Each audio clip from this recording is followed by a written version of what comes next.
calm your mind for a second. Not yet. Wait until I tell you where we're going. Because where we're going is somewhere that technically no longer exists.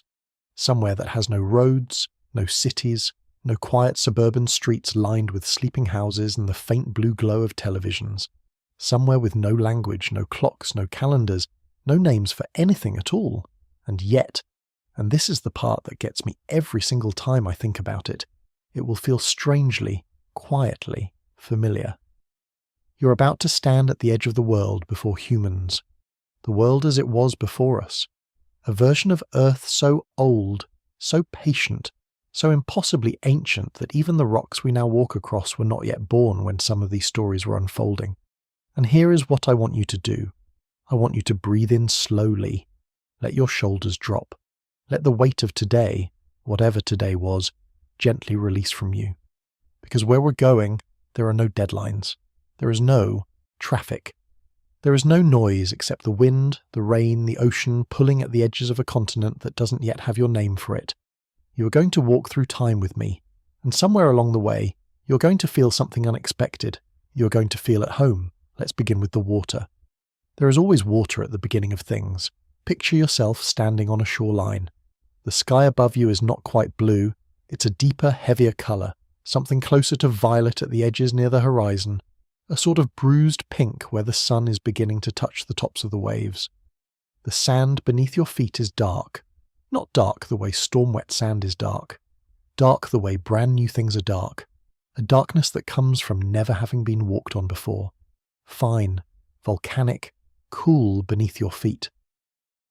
The waves that come in are slow and long and rhythmic, and there is something deeply soothing about the sound they make, because even 4 billion years ago the ocean spoke in the same language it speaks today. That long, low rush, that slow exhale, that gentle hiss as the water pulls back across the sand. You are standing on the shoreline of the Hadean earth. The name itself, Hadean, comes from Hades, the ancient Greek underworld, and that gives you some idea of what scientists once imagined this time to be. But I want you to hold that image loosely, because the more I've read about this era, the more I've come to understand that it was not all fire and destruction. It was also, in certain places, quietly and impossibly beautiful.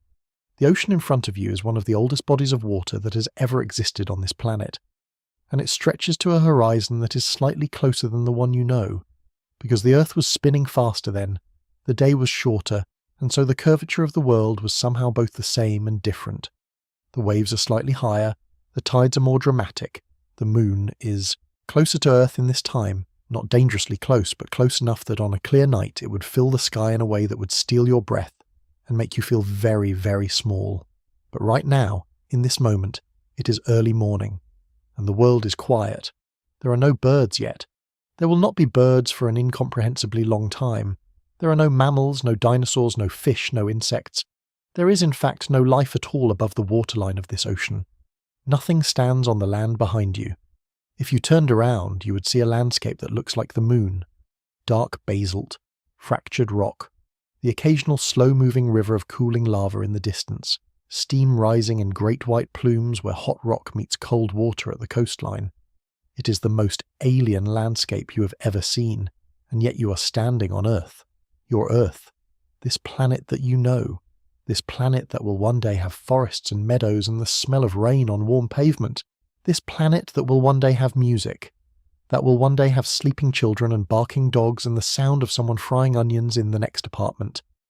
All of that is buried inside this moment, right now, like a letter sealed inside an envelope that won't be opened for another 4 billion years. I find that thought staggering, and also strangely comforting, because it means that what feels permanent is almost never permanent. The world that exists right now, whatever that looks like to you, whatever year you're listening to this, whatever city you're in, whatever weight you're carrying, it is a single frame in an impossibly long film, and the film is full of beauty. It is full of patience. It is full of things that survived and things that didn't, and second chances that nobody could have predicted. The ocean continues its breathing in front of you. Let's watch it for a while. The water is warmer than the ocean you know, not hot. The violent heat of the heat. Young Earth's interior has, by this point in the Hadean eon, already been partially absorbed and processed by this vast body of water, but warm. The kind of warmth you feel when you step into a natural hot spring. The kind that loosens something in your joints, something in your thoughts, something behind your eyes that has been holding on too tightly. Beneath the surface of this water, things are beginning. Not visible things, not dramatic things, but things, molecules finding each other in the dark, forming and breaking and forming again. Amino acids drifting in warm volcanic vents along the ocean floor, gathering and recombining in combinations that have never existed before. Chemistry that, given enough time, and time is the one thing this universe has in absolute abundance, will eventually produce something that does the most remarkable thing any collection of molecules has ever done. It will make a copy of itself. Life, at its most fundamental, is not a dramatic event. It is not a lightning bolt. It is not a single moment you could point to and say, there. It is patient. It is incremental.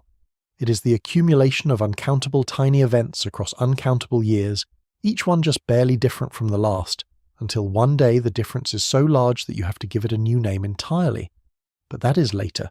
For now, there is only the ocean, and the shore, and the slow, heavy sky, and you, standing in the most ancient silence that has ever been. Breathe with it. Feel the rhythm of the water, in and out, in and out. If you enjoy listening to sleepy prehistoric stories like this, subscribe. I post stories like this weekly. The Hadean Eon lasted from approximately 4.5 billion years ago to around 4 billion years ago. 500 million years. If the entire history of Earth were compressed into a single 24-hour day, the Hadean would occupy the first 2.5 hours, and in those first 2.5 hours more would be decided about the basic shape of everything that followed than in almost any comparable stretch of time since. The planet cooled. Slowly, but surely it cooled. The crust thickened. Rock hardened on the surface like a skin forming on still water. Oceans gathered. Rain, the first rain, falling on a planet that had never felt rain before, began in a cycle that would continue, without pause, for the next 4 billion years. The same water molecules that fell on that first shore have been cycling through clouds and rivers and ocean and atmosphere ever since. The water you drink. The rain that comes down on your roof at night, tapping gently against the glass. Those molecules have been here since the very beginning. There is something about that thought that I keep coming back to. This idea that nothing is truly lost. That the atoms that made the first ocean are still here, still in motion, still cycling through a world that is endlessly quietly renewed. The volcanic islands in this ancient sea are beginning to grow. Dark and steaming, they rise above the waterline like the shoulders of something enormous trying to sit up. The lava that forms them cools quickly when it contacts the ocean, making a distinctive hissing sound, a slow, crackling exhale. A stone is born from the meeting of fire and water. These islands are temporary. They rise and in time, they sink again. Or they are carried slowly across the ocean's surface as the tectonic plates beneath them move, millimetre by millimetre, in directions that will take hundreds of millions of years to become visible. You could spend a lifetime standing on this shore and never see the continent move. And yet, it is moving. The whole world is moving. Everything is in motion. The rock beneath your feet, the water in front of you, the air above you. All of it spiralling slowly forward in time, carried toward a future that neither you nor anything else on this young world could possibly imagine. The sky is beginning to change colour above you. The sun, as it climbs, reveals a sky that is slightly different from the one you know. There is less oxygen in the atmosphere of this early Earth. Oxygen is something that will need to be produced slowly, by billions of tiny organisms over hundreds of millions of years. The sky of the Hadean Earth may have been a different shade. Some scientists suggest it may have appeared pale yellow, or orange tinted, particularly at sunrise and sunset. A warmer, heavier colour, a colour that feels older somehow, richer. The light that falls on this ancient shore is golden in a way that makes everything look important. It falls on the dark sand at your feet. It falls on the slow waves. It falls on the distant peaks of the volcanic islands, painting their sides in copper and amber. And somewhere far below your feet, deep in the rock that is still slowly solidifying around this young planet's iron core, something extraordinary is beginning. The first hints of a magnetic field are stirring. A vast invisible structure that will eventually wrap itself around the entire planet and shield it from the solar wind, that constant stream of charged particles pouring outward from the sun. Without this magnetic field, life as we know it would be impossible. The atmosphere would be stripped away, particle by particle, until there was nothing left to breathe, nothing left to protect the surface from radiation, nothing left to hold the oceans in their place. But the field is forming, slowly, reliably, born from the movement of molten iron deep in the Earth's core, a churning, convecting mass of liquid metal that will continue moving for as long as the planet exists, an invisible shield, an invisible gift from the deep interior of the world to everything that will one day live on its surface. I find it remarkable that the conditions for our survival were being laid down long before there was anything alive to benefit from them, as though the planet were, in some patient, unplanned way, preparing. Not consciously, of course. There is no intention in geology. There is only process, only time, only the patient accumulation of one small thing after another, until the small things become something so large that it changes everything. The waves continue, the sky continues to brighten, the first ocean continues to breathe. Let your breathing slow down to match it. This place does not ask anything of you. It doesn't need you to understand it or name it or explain it. It only asks you to be here, standing at the edge of everything, watching the water move. The sun has fully risen now. It is smaller than the sun you know, slightly cooler, slightly dimmer, set in a sky that reflects its light back in hues of amber and pale gold, and yet it is warm. It is warm in the same way that any sun has always been warm, landing on your skin with that particular gentleness, that particular quality of light that somehow feels like permission to rest. Rest in it. Let the ancient sun fall on your face. Let the sound of the first ocean carry you, because we are about to walk forward in time. We're going to leave this shoreline and move ahead, not by years, not by centuries, but by millions of years at a time, and watch as this empty, volcanic, water-covered world slowly, gradually, patiently begins to fill with life. And the thing that will strike you most, I think, is not how different it all is. It is how familiar it feels. The rhythm of the waves, the warmth of the sun, the way the wind moves across the water. These things were here before anything was alive to notice them. They are the original version of the sensations you fall asleep to every night. The white noise of a world in gentle, continuous motion. Close your eyes for a moment and just listen to the ocean. Really listen. There. That is 4 billion years of the same sound reaching you across all of time, step forward, not in distance, but in time. We are moving now from the Hadean into the Archean Eon, a period stretching from roughly 4 billion to 2.5 billion years ago. 1,500 million years. A stretch of time so large that the human mind cannot truly hold it, can only gesture toward it, the way you might gesture toward the horizon without ever expecting to reach it. And something has happened in the time since we stood at that first shore. The world has come alive, not loudly, not dramatically, not in any way you can easily see. But if you were to cup a handful of this ancient ocean water in your hands right now and peer at it very carefully under a microscope that doesn't yet exist, in a future that hasn't happened yet, you would see them. The first cells. Simple, single-celled organisms, no more complex than a soap bubble compared to the intricate machinery of a modern cell. Prokaryotes. Bacteria-like in their simplicity but alive, breathing, metabolizing, reproducing, dividing into two and two again, filling this warm ancient ocean with their patient, microscopic lives.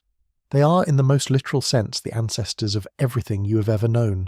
Every tree, every whale, every butterfly and mushroom and sleeping child, every dog lying at the foot of a bed somewhere in a house, where the lights are off and the night is deep and quiet. Every single living thing that has ever drawn breath, or grown from a seed, or reached toward the light traces its lineage back to these first unimaginably simple cells, multiplying in a warm ocean on a dark planet 4 billion years ago. That thought makes me feel something that I don't quite have a word for, something between wonder and vertigo, something like being handed a photograph of your great-great-great-grandmother as a young woman, and seeing, with a start, your own eyes looking back at you. We are connected to this. This is where we come from. The sky above, the Archean Ocean is still strange, still heavy with carbon dioxide and methane, still mostly lacking the oxygen that you and I need to breathe. But it is a sky in transition, because the organisms living in this ocean, the cyanobacteria, the stromatolites slowly building their layered mounds in the shallows, are doing something that will change the world more profoundly than any volcanic eruption, any meteor strike, any geological event that has occurred before or since. They are breathing in carbon dioxide and breathing out oxygen, slowly, constantly. Generation after generation after generation, across hundreds of millions of years, they are filling the atmosphere with the gas that you are breathing right now. Every breath you take tonight, every slow, deep breath as you ease towards sleep, contains oxygen that was, in a real and measurable sense, made by organisms that lived in this ancient ocean. Their breath became our breath. Their life made our life possible. I find that genuinely beautiful, not in a sentimental way, in the way that true things are beautiful, regardless of whether they're convenient or dramatic or poetic. It is simply true, and the truth of it is beautiful. Let's walk along the shoreline of the Archean Ocean now. The world around you is different from the Hadean shore we left. The volcanic violence has quieted somewhat. The crust is thicker and more stable. The ocean, while still warm and strange, is calmer. Its surface rippled by a wind that is beginning to carry traces of a different kind of atmosphere. The sky above you has taken on a slightly different quality. Where before it was amber and heavy, now there are hints of something lighter. Something bluer beginning to emerge at the very edges of the sky, near the horizon, where the light refracts differently through an atmosphere that is, molecule by molecule, beginning to change. The sound of this ocean is the same, that slow rhythmic breathing of water against stone, that patient, unceasing sound that has been here since the beginning and will continue long after we are gone. In the shallows near your feet, you can see something just barely above the waterline, rounded, layered mounds of rock, smooth and organic in shape, rising from the shallow water like domed heads gently surfacing. These are stromatolites, one of the most extraordinary structures that life has ever produced. They are not dramatic. They do not move. They do not make sounds. They are not fierce or fast or impressive in the way that we typically think of impressive things. They are simply here, quietly, patiently here. Each layer of a stromatolite represents a thin sheet of cyanobacteria, organisms so small you cannot see them, that lived and trapped sediment and grew upward, slowly building these domed structures over thousands of years. Layer upon layer upon layer, each layer a year, each year a fraction of a millimetre, each mound a record of life, stretching back through time in a way that is almost like a book, written in stone, in a language that took geologists decades to learn to read. And they are still here. This is the part that gets me. Stromatolites still exist today.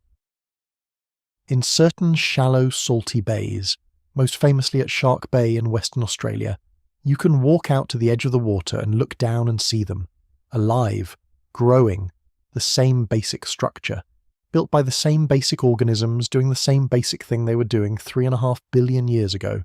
They have outlasted ice ages and asteroid impacts and mass extinctions. They have watched the rise and fall of every major group of complex life on Earth. They watched the dinosaurs appear, and they watched them vanish. They watched the first humans emerge from the forests of East Africa. They are still there. There is something about their stubborn, quiet persistence that feels like a lesson. Something about the fact that the most enduring things on Earth are not the most dramatic, not the most visible, not the most impressive, just the most consistently, quietly, patiently alive. Stand with them for a moment at the edge of this ancient sea. Feel the shallow, warm water around your feet. Feel the smooth, domed tops of the stromatolites if you reach down, warm from the sun, faintly textured, solid and real. These are the oldest living structures on the planet. You're touching the beginning of everything. The sky above you is beginning to do something remarkable. As the sun moves toward the midpoint of its arc, the first traces of blue are becoming visible. Not the deep, rich blue of the modern sky. Not yet. More of a pale, hazy blue, the colour of something still becoming, still deciding what it wants to be. But it is there. A promise of what the sky will eventually look like when the atmosphere has been fully transformed by all of this patient biological breathing. A promise of the sky you fell asleep under tonight. The wind moves across the water. It is warm and carries with it the smell of the ocean, that ancient mineral, faintly sulphurous smell that is not quite like the ocean of today, but is recognizably the same family of smell. Salt and depth, and something alive beneath the surface. I want to stay here for a while longer, because this moment, this transition, this world between the lifeless and the living, between fire and water, and the very first heartbeats of biology, is, I think, one of the most profound places you can stand in all of time. Nothing dramatic is happening, nothing loud, nothing fast, but everything is beginning. You're standing at the moment when the universe, for the first time in this corner of the galaxy, did something it had never done before. It noticed itself, not with consciousness, that is still billions of years away, but in the most basic biological sense. Life is a process by which matter begins to respond to its environment, to sense and react and adapt. And that is, in its most fundamental form, a kind of noticing, a kind of awareness so primitive and simple that it barely deserves the word. And yet it is where awareness began, right here, in the shallows of a warm, ancient ocean, under a sky that was slowly turning blue, on a planet that had been patient enough to wait for this moment. Let the warm wind move across your face. Let the sound of the water slow your breathing. Feel the sun on your skin, warm, gentle, the same sun that has been here since before the first cell was born. We are going to walk forward in time again soon, but not yet. For now, let's just be here, standing at the edge of the first living world, listening to the ocean breathe, watching the sky slowly, quietly, impossibly become the sky we know. This is where we came from, and it feels, somehow, like coming home. We are moving again, forward, always forward. The world you're entering now is approximately 2.5 billion years old. We have crossed the boundary into the Proterozoic eon, the eon of earlier life, and something has happened in the time between where we were and where we are now that has changed everything about the way this world looks and feels. The Great Oxygenation Event. This is the moment, stretched across millions of years, as all truly great moments are, when the cyanobacteria's slow, patient exhalations of oxygen finally reached a tipping point. When the iron in the ocean, which had been absorbing the oxygen as fast as it was produced, finally became saturated. When the oxygen began to accumulate not just in the water, but in the atmosphere. The sky changed colour. That pale, amber ancient sky became blue. Not all at once, not dramatically. But over millions of years the atmospheric composition shifted, and the quality of the light shifted with it, and the world that had been orange and amber and heavy became something lighter, clearer, more recognizable. You're standing on a cliff above the ocean. The view from here is vast, a wide blue-grey sea stretching to the horizon, the waves catching the light and throwing it back in a million tiny glittering fragments. The sky above you is blue, really blue, not the deep saturated blue of a clear summer day, but blue enough, blue in a way that would look familiar to you. You are breathing air that is beginning to contain oxygen, and for the life that already exists here, this is, to put it very gently, a problem.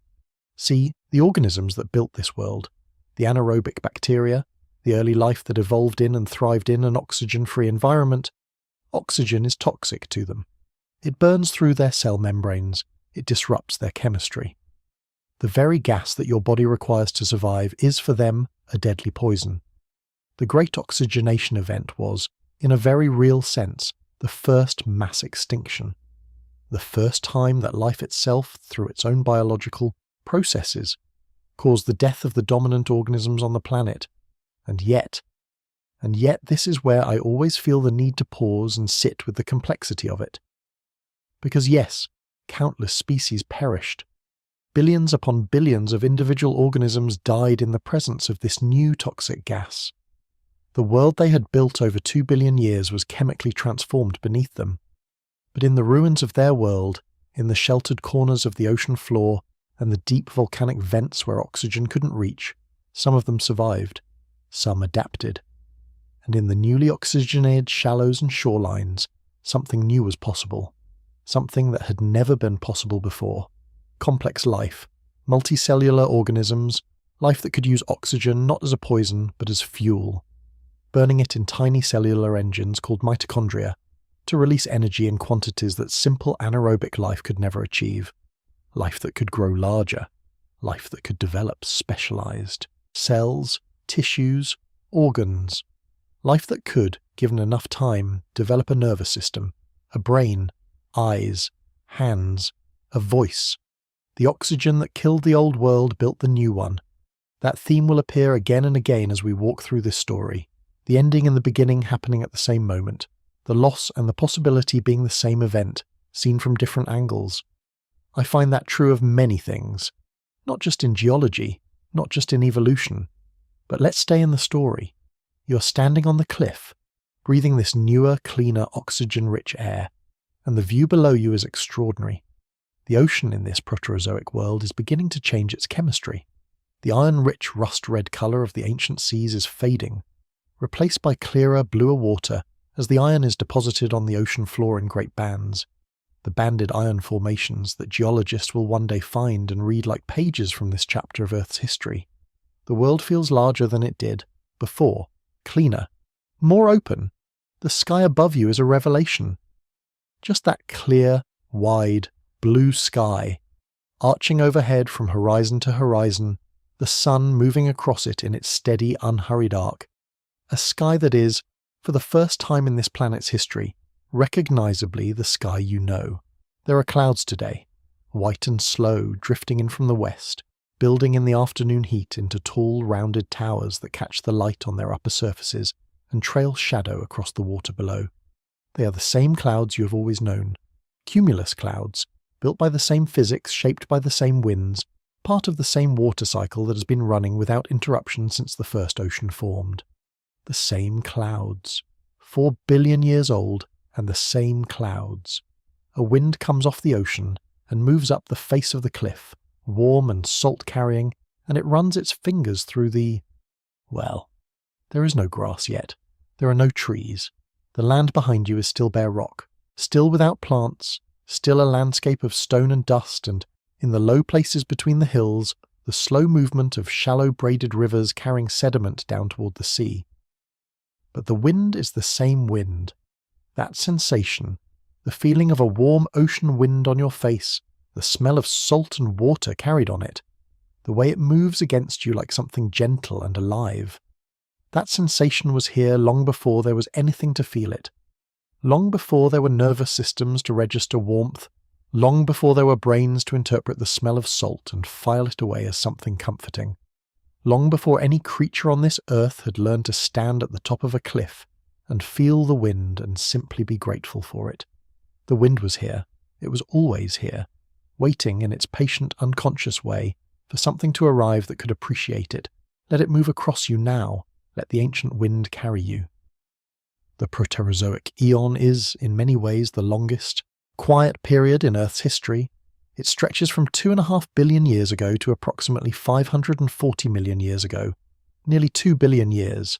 2 billion years of the world continuing its patient preparation, of life slowly, incrementally growing more complex, of continents assembling and disassembling in the slow dance of plate tectonics, gathering into great supercontinents and then rifting apart again, driven by forces in the deep interior of the planet that operate on timescales that make human civilization feel like the blink of an eye.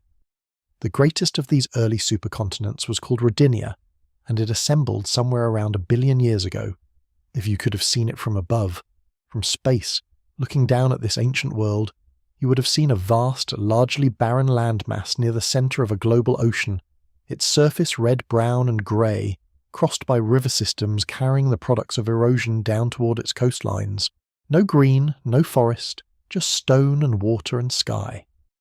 And yet, in the shallow seas that rimmed this ancient continent, something was happening that would change everything again. Eukaryotic cells had arrived. Cells with a true nucleus. Cells with internal compartments, organelles, each performing a specialized function, working together like the departments of a tiny microscopic city. These cells were vastly more complex than anything that had come before. They had the capacity for a kind of biological computation that simpler cells couldn't match. They could grow more complex.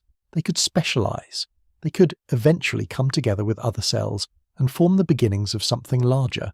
The first multicellular life was forming, slowly, over hundreds of millions of years, but forming. Simple algae, sheets of cells growing together in the shallow coastal waters, swaying gently in the underwater current.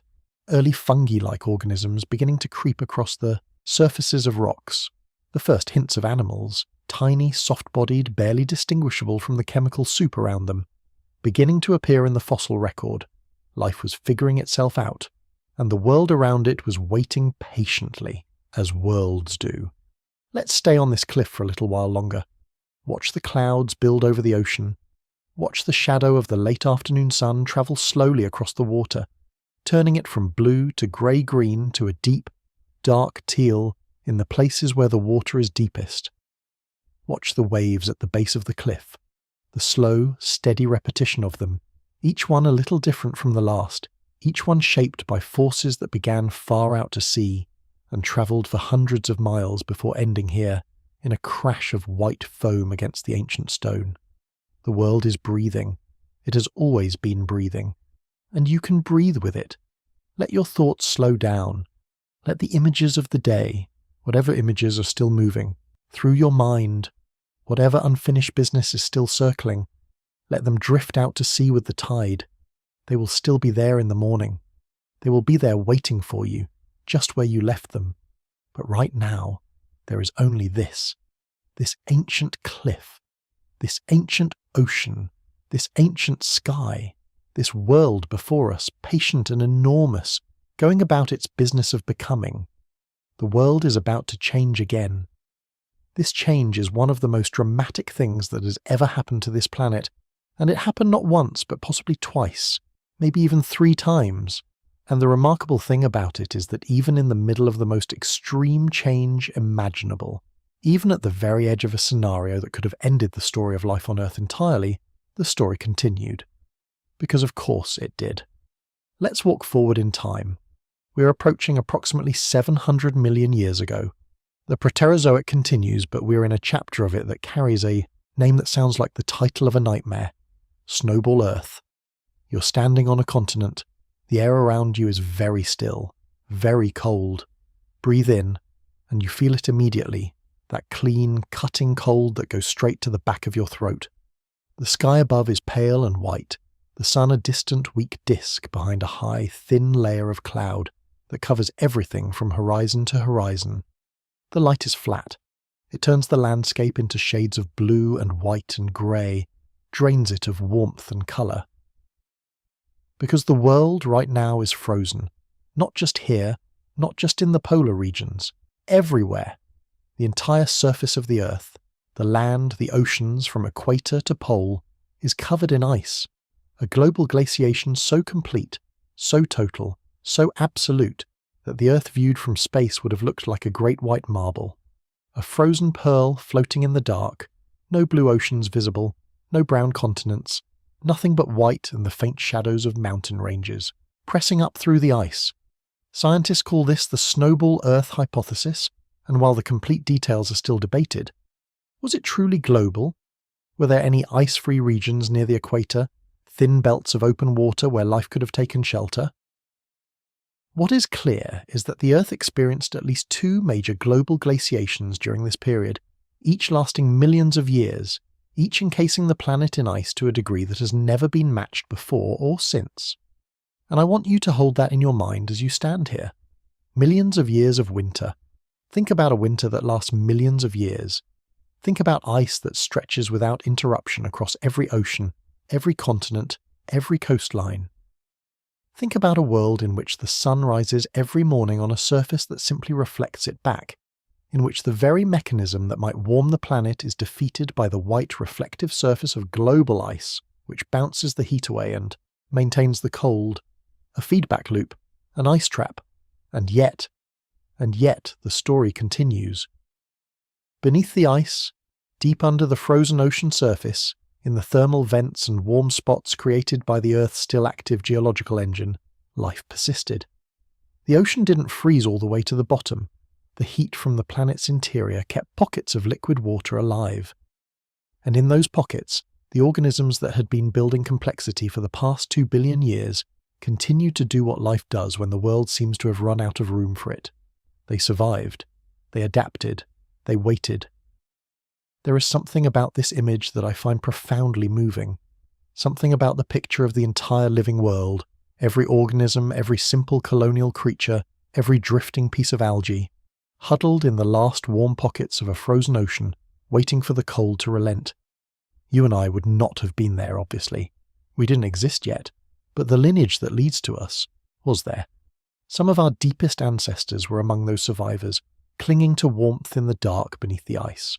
They waited, and eventually, after millions of years, the planet's volcanic processes saved them. The continents, even beneath their blanket of ice, were still geologically active. Volcanoes continued to erupt. Carbon dioxide continued to be released into the atmosphere. And without the oceans to absorb it, frozen as they were, the carbon dioxide accumulated. Slowly, over millions of years, it accumulated until the greenhouse effect became powerful enough to crack the ice. To melt a small patch here, a thin spot there, and once a small patch of ocean opened and could absorb solar heat, it melted the ice around it, which opened more ocean, which absorbed more heat, which melted more ice. A different feedback loop, a warming trap. And the ice retreated, not in days, not in years, in millions of years. But it retreated, and when the ice was gone, when the ocean was open again, and the sky was blue again, and the sun could fall on the surface of the water without being reflected back into space, life exploded out of its hiding places with an energy and creativity that had been bottled up for millions of years. The world that came after Snowball Earth was more complex, more varied, more alive than the world that had gone before. The extreme conditions had, as they so often do, driven evolution, had pushed life into corners where it had to innovate or perish, had selected for resilience, for adaptability, for the capacity to survive almost anything. The survivors were stronger for having survived. Again, I don't mean that metaphorically. I'm aware it sounds like the kind of thing people say to comfort each other after difficult periods. But in this case, it is biologically literal. The organisms that survived the Snowball Earth events were, by definition, the ones best equipped to survive extreme conditions, and their descendants inherited that capacity. You're standing here, in the ice and the cold and the silence, on a frozen world that will one day thaw and burst into life. The cold is deep, but it is a quiet cold, a still cold, the kind that, if you wrap yourself warmly and stand still long enough, begins to feel almost meditative. The world in ice is a world of remarkable silence. There is no insect sound, no bird sound, no wind in the leaves, no water moving, no creature calling in the dark. There is only the faint creak and groan of the ice as it shifts and settles, and beneath it, in the dark, warm pockets of ocean water, the heartbeat of life, still going, still going. Let the silence of this frozen world settle over you. It is the silence of deep patience, the silence of a world gathering itself. The thaw will come, it always comes. Step forward again. We are crossing one of the most important boundaries in the history of life.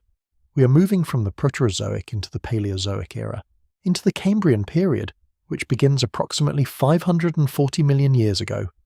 And the world you are stepping into has woken up. That is the only way I know how to describe it. It has woken up.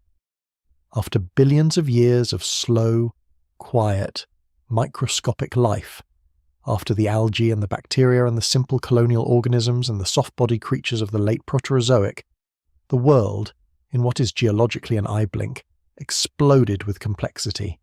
The Cambrian explosion. You're standing at the edge of a shallow sea, not the volcanic smoky seas of the Hadean, not the microbial mats of the Archean, not even the cold, still waters beneath the Snowball Earth. You're standing at the edge of a warm, clear, sunlit sea that is absolutely, impossibly, almost overwhelmingly alive. Look down into the water. The bottom, visible through the clear, shallow water in the area just beyond the shoreline, is crowded. That is the first word that comes to mind. Crowded. With life in a way that this planet has never been before. You can see it from here, from the shore, the movement of things, the flicker and drift and scuttle of creatures moving along the seafloor, filtering the water, hunting, hiding, building, burrowing, and every single one of them is doing something that none of their ancestors ever did. They are doing it with hard parts, shells, exoskeletons, mineralized plates, spines and claws, and the hard casings of ancient eyes. For the first time in Earth's history, organisms are building themselves armor. Structures made of calcium carbonate or silica or chitin, materials hard enough to fossilize, hard enough to survive in the rock record for 500 million years. This is why we know the Cambrian so well compared to the eons before it, because the organisms of the Cambrian left their bodies behind, pressed into the seafloor sediment, locked in the rock, preserved in formations like the Burgess Shale in Canada and the Chengjiang. Fossil beds in China, these creatures wait for us. They waited 500 million years for humans to find them and, with growing wonder, try to understand them. You are seeing them alive. Step into the water, just to your ankles. The water is warm and clear, the sandy bottom shifting gently around your feet. And even in the shallows, even in this gentle fringe between land and sea, there is life everywhere. Tiny crustacean-like creatures filter the water near your feet. Something small and hard-shelled tumbles through the current near your ankle and comes to rest against a rock. A trilobite, barely the size of a coin, its segmented body perfectly engineered for life on the seafloor, its compound eyes turned upward, watching the sky through the water. The trilobites are the iconic creatures of the Cambrian. They will be around for almost 300 million years, surviving the end of the Cambrian, the Ordovician, the Silurian, the Devonian, before finally going extinct at the end of the Permian.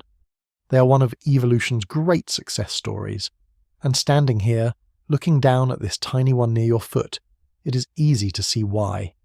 They are beautifully designed, perfectly proportioned, responsive and efficient and clearly unmistakably alive. There is something in the way it moves, in the way it rights itself after being tumbled by the current, the way its legs feel along the bottom with a precise, purposeful movement, that makes you feel, unexpectedly, that you are looking at something that knows what it's doing. That has intention, however simple. That is, in its own small way, engaged with the world around it. That is the thing about the Cambrian that I keep coming back to. The emergence of complex behavior alongside complex anatomy. The beginning of the kind of living that involves strategy, awareness, response. Not consciousness, not yet, not in any meaningful sense, but something in the direction of it. Something that would, given hundreds of millions more years, eventually arrive at consciousness. The seafloor ahead of you, visible in the clear sunlit water, is a landscape of extraordinary complexity. Sponges rise from the bottom in irregular columns, filtering the water with patient efficiency. Something long and tapered with paddle-shaped lobes along its sides moves through the water a few feet ahead. An anomalocaris, one of the apex predators of the Cambrian Sea, the largest animal in this ancient world, reaching lengths of perhaps a metre or more. Its great circular mouth, ringed with plates, is designed for grasping the hard-shelled prey that now, for the first time, requires a predator equipped to deal with hard shells. There is an arms race happening in this ocean. Shells emerged because predators emerged, and predators emerged because of prey. And better predators led to better shells, and better shells led to better predators, and this ancient, relentless pressure of one living thing against another is the engine that has driven the increasing complexity of life ever since. Every nervous system that ever evolved, every sense organ, every adaptation for speed or camouflage or venom or brute strength, all of it traces back to this ancient ongoing conversation between those who eat and those who try not to be eaten. Evolution, at its most fundamental, is the story of life getting better at staying alive, and here, in the Cambrian Ocean, that story is being written in real time. The anomalocaris has moved on. It glides through the water with a kind of effortless efficiency, its lobes undulating in smooth, rhythmic waves on either side of its body. It is looking for trilobites, for soft-bodied prey, for anything that can be seized and eaten. Its eyes, those strange, large, compound eyes that it carries on stalks on either side of its head, scan the seafloor below with a visual acuity that is, for this period in time, extraordinary. It doesn't see you, or perhaps it does, and you're not worth the trouble. Either way, it passes. The water settles again. The trilobite near your foot continues about its business. And above the sea, the sun continues its arc across a sky that is blue, genuinely, deeply, recognizably blue, and warm and full of the kind of light that makes everything below it look a little more vivid, a little more real. I want to tell you about a place called Marble Canyon in Canada, where the Burgess Shale was discovered. It is one of the most important fossil sites in the world, a place where the particular conditions of a Cambrian seafloor, a sudden burial by a slump of fine sediment, the right chemistry to prevent decay, preserved the soft tissues of organisms that would otherwise have vanished without a trace. Worms, jellyfish-like creatures, organisms with no clear relatives in the modern world. Things so strange that paleontologists spent decades arguing about which end was the head and which was the tail. One of these creatures is called hallucigenia. It walks on spines. Its body bristles with what look like arms above and legs below, and for years scientists had it upside down and backward, and it wasn't until decades of careful study that they began to understand its basic orientation. It is deeply alien and deeply wonderful in equal measure. Another is Opobinia, a creature with 5 eyes and a clawed proboscis on its front like nothing alive today. When the paleontologist Harry Whittington first presented a reconstruction of Opobinia to his colleagues, the audience laughed, not from mockery, but from sheer incredulous delight. The natural world they were discovering had once been stranger and more creative than anyone had dared to imagine.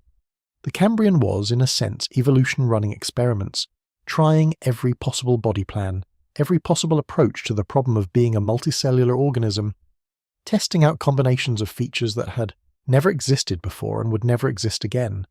5 eyes and a grasping proboscis, walking on spines, filtering water through 100 tiny mouths, hunting with 2 huge circular claws at the front of a streamlined body.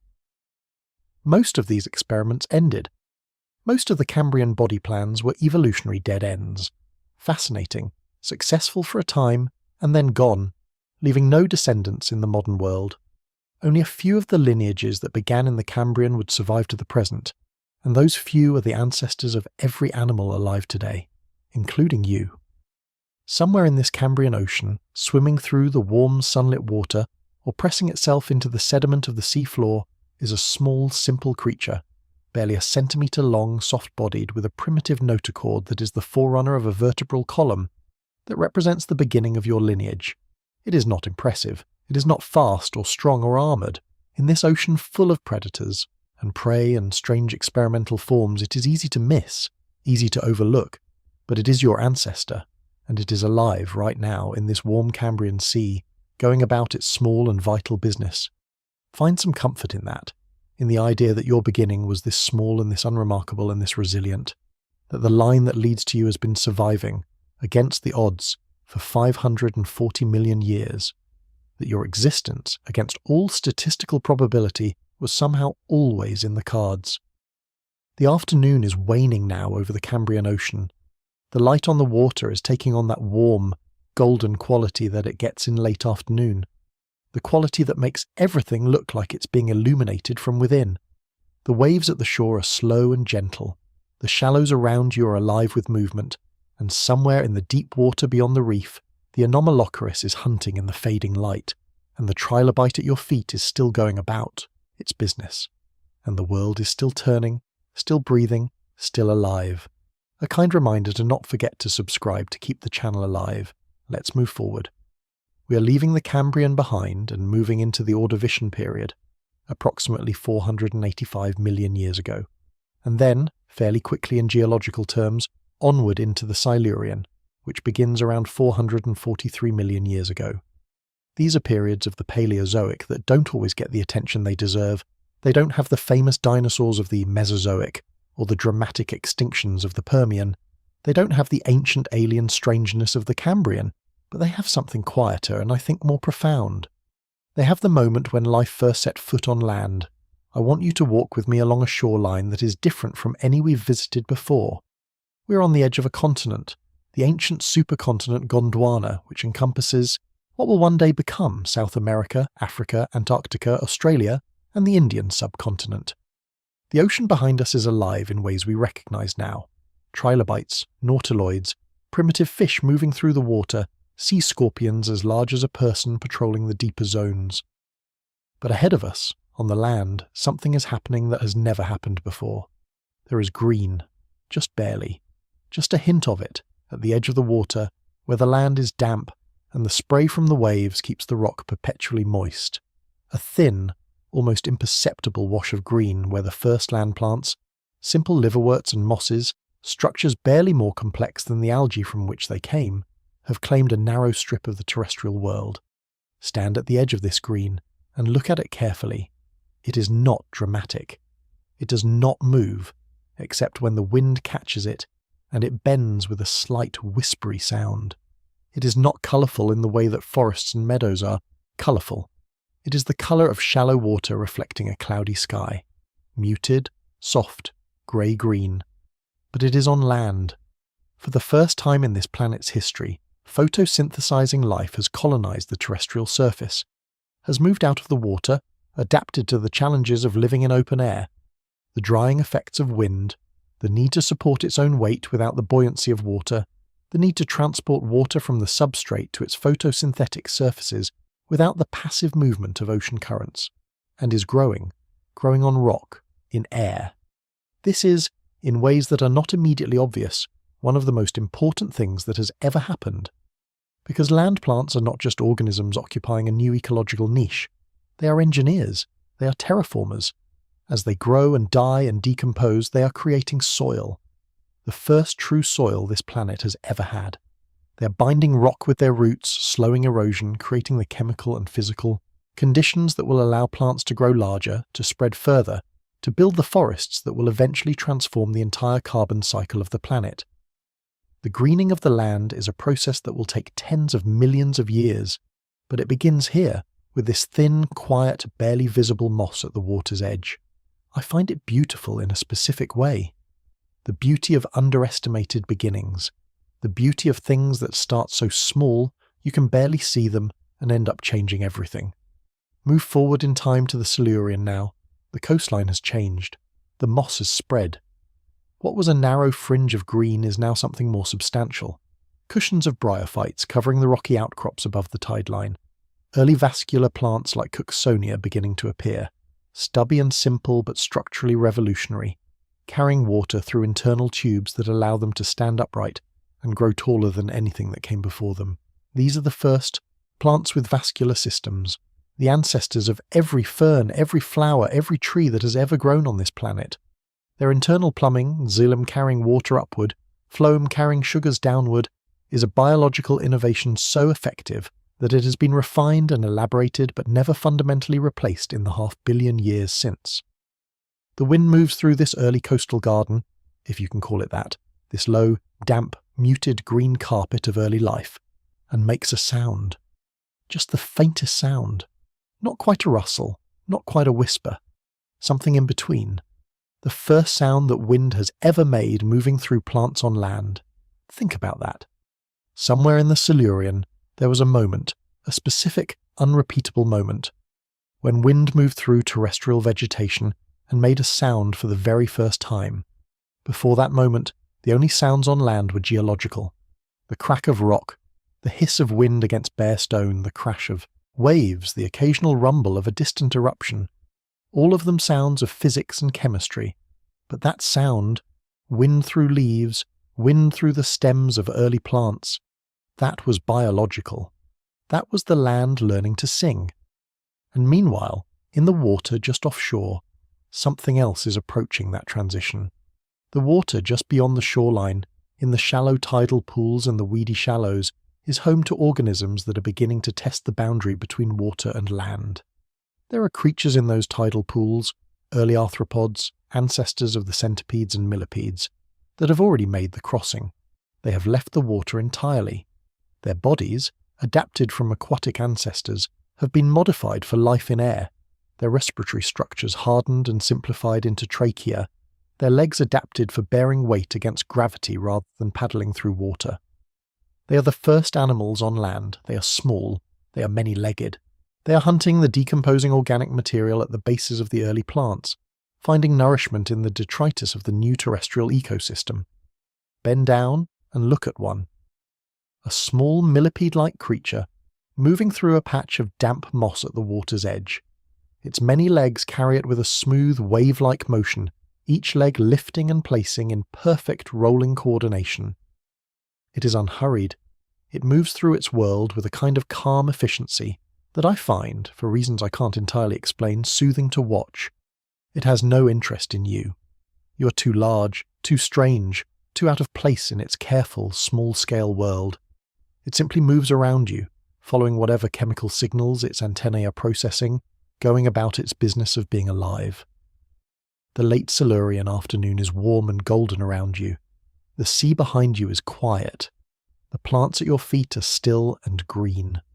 The small, many-legged creature has moved on, into the moss out of sight, and the world is filling up. Slowly, irrevocably, the land is being claimed by life. Every surface that water can reach, every place where moisture lingers long enough for something to take root, something is growing. Every dark, damp corner between rocks, something is living. The terrestrial world, which has been empty and bare since the planet formed, is being colonized in a process that is so gradual it cannot be witnessed in a single lifetime, but so persistent that nothing can stop it. The land is being made alive, and in that process the land is also being changed. The growing plants and decomposing organisms are creating soil. The chemical weathering of rocks by plant roots is altering the composition of the atmosphere, drawing down carbon dioxide, releasing oxygen, changing the parameters within which all future life will evolve. The plants are writing the future. In the most slow and patient and certain way imaginable, the plants are writing the future. Let's walk further into the Silurian afternoon. Further along the coast, away from the spreading plants and the tidal pools, onto the open rocky upland where nothing yet grows. The view from here is wide and unobstructed. You can see far out to sea, the ocean stretching to the horizon, blue and grey and always moving, carrying its cargo of early fish and invertebrates, and the beginning of the long story of vertebrate life. You can see far inland, the bare geological landscape of the ancient continent, all rock and dust and the slow, braided rivers carrying sediment downhill. No trees, no flowers, no fields, just stone and sky and the gentle creeping advance of green at the water's edge. And you can feel, standing here, the vast potential of this empty land. All that space, all that sunlight falling on bare rock, waiting to be caught by a leaf, all those rivers running to the sea without a root system to slow them, without a forest floor to filter them. The land is empty and it is waiting, and everything that will grow here has not yet arrived but is on its way. It always feels this way, I think, the feeling of standing at the edge of something that hasn't happened yet but is inevitable, a feeling that is partly anticipation and partly patience, and partly the simple awareness that you are here, right now, watching the world in the middle of becoming what it is going to be. Let that feeling settle over you. The late Silurian sun is warm on your face. The wind moves across the bare rock with a sound like breathing, and somewhere at the water's edge the first plants on land are catching light and making food and slowly, quietly, beginning to change the world. We step forward again, into the Devonian, 419 million years ago, the age of fishes, a name that does not begin to capture what is happening in this extraordinary period of Earth's history, but which points at one of its central stories, the explosion of vertebrate life in the world's oceans and freshwater systems. You're standing at the edge of a river, not an ancient bare-banked river of silt and rock, a real river in the sense that you would recognize it, a river with banks, with vegetation, with the rustle of something growing in the breeze. The plants of the late Silurian have spread and evolved and grown taller, and now the margins of this Devonian river are lined with early vascular plants, tall, spindly, reed-like stems of leucopsids and horsetails, their green columns rising a metre or more above the waterline, their bases planted in the muddy bank, and here is what makes this moment remarkable. This is almost certainly one of the first forests in Earth's history. Not a forest as you imagine it, not the cathedral space of tall trees with interlocking canopies and a rich, layered undergrowth. Not yet. More like a thicket, a dense, wet, steam bath of early trees, their trunks like giant green pipes, their tops branching into simple fronds that shade the water below. The smell of it, rich, green, organic, alive, is like nothing else. It is the smell of photosynthesis at scale for the first time. The smell of a world being made green. I've read descriptions of what the first forests might have smelled like, and the consensus seems to be extraordinarily rich, intensely organic. The scent of decomposing plant matter mixing with the fresh water of the river, the chemical exhalations of growing vegetation, the particular earthy quality of the world's first true soil. Not unpleasant, the opposite of unpleasant. The kind of smell that makes you breathe deeply. Breathe it in, stand at the edge of this Devonian river and just breathe. The water at your feet is moving slowly, carrying with it a slight turbidity. Fine silt disturbed upstream, drifting in the current past your legs in thin clouds, and in the water just below the surface you can see them. Fish. Real fish. Not the simple jawless filter feeders of the early Paleozoic, though some of those still exist in this river. But armoured fish, scaled fish, fish with powerful jaws and eyes that track movement with predatory focus. Fish that look, in their fundamental design, like fish. Like the thing you imagine when someone says the word fish. The Devonian seas and rivers were full of extraordinary vertebrate life. Placoderms, armoured fish with hinged heads that opened like a knight's visor to widen their bite, were the apex predators of many Devonian ecosystems. Dunkleosteus, the largest of them, reached lengths of 8 or 9 metres, its armoured headplate capable of generating a bite force that exceeded that of almost any animal before or since. It is by any measure one of the most impressive predators in the history of animal life. But Dunkleosteus is in the sea. Here, in this shallow river, the fish are smaller and, honestly, more interesting.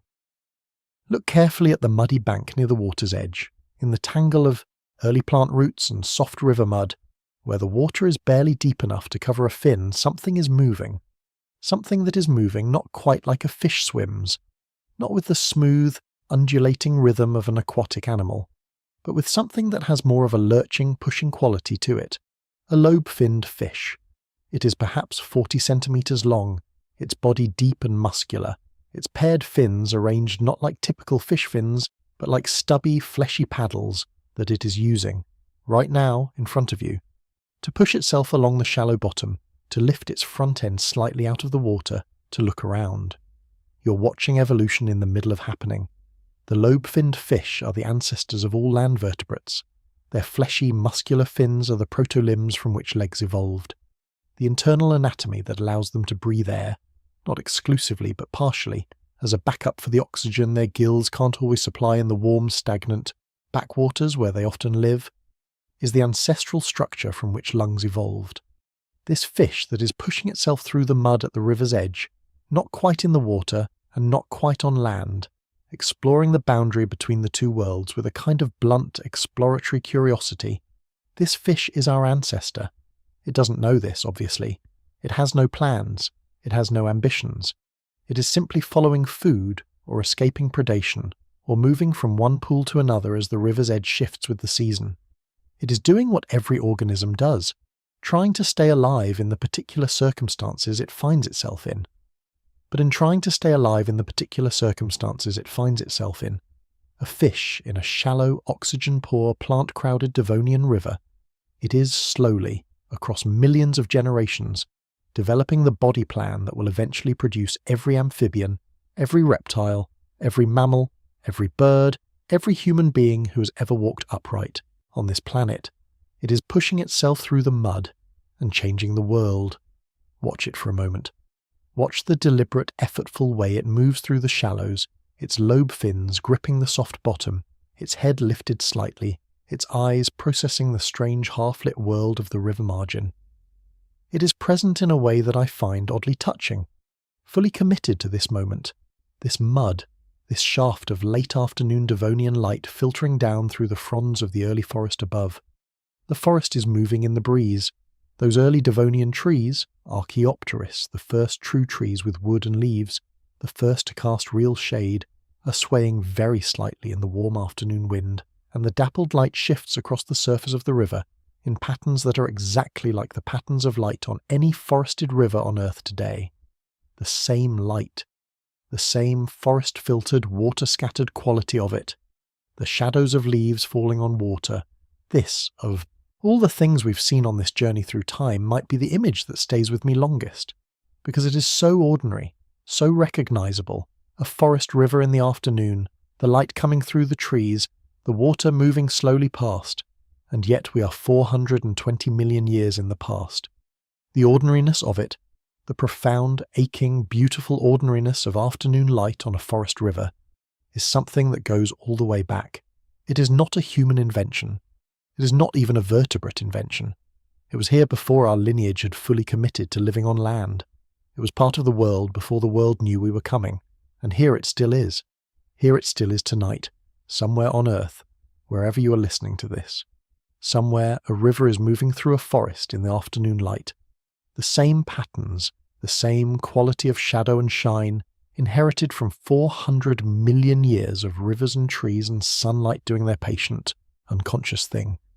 The Devonian fish has moved on, working its way into the deeper water of the main channel, its lobe fins now tucked against its body as it reverts to normal swimming.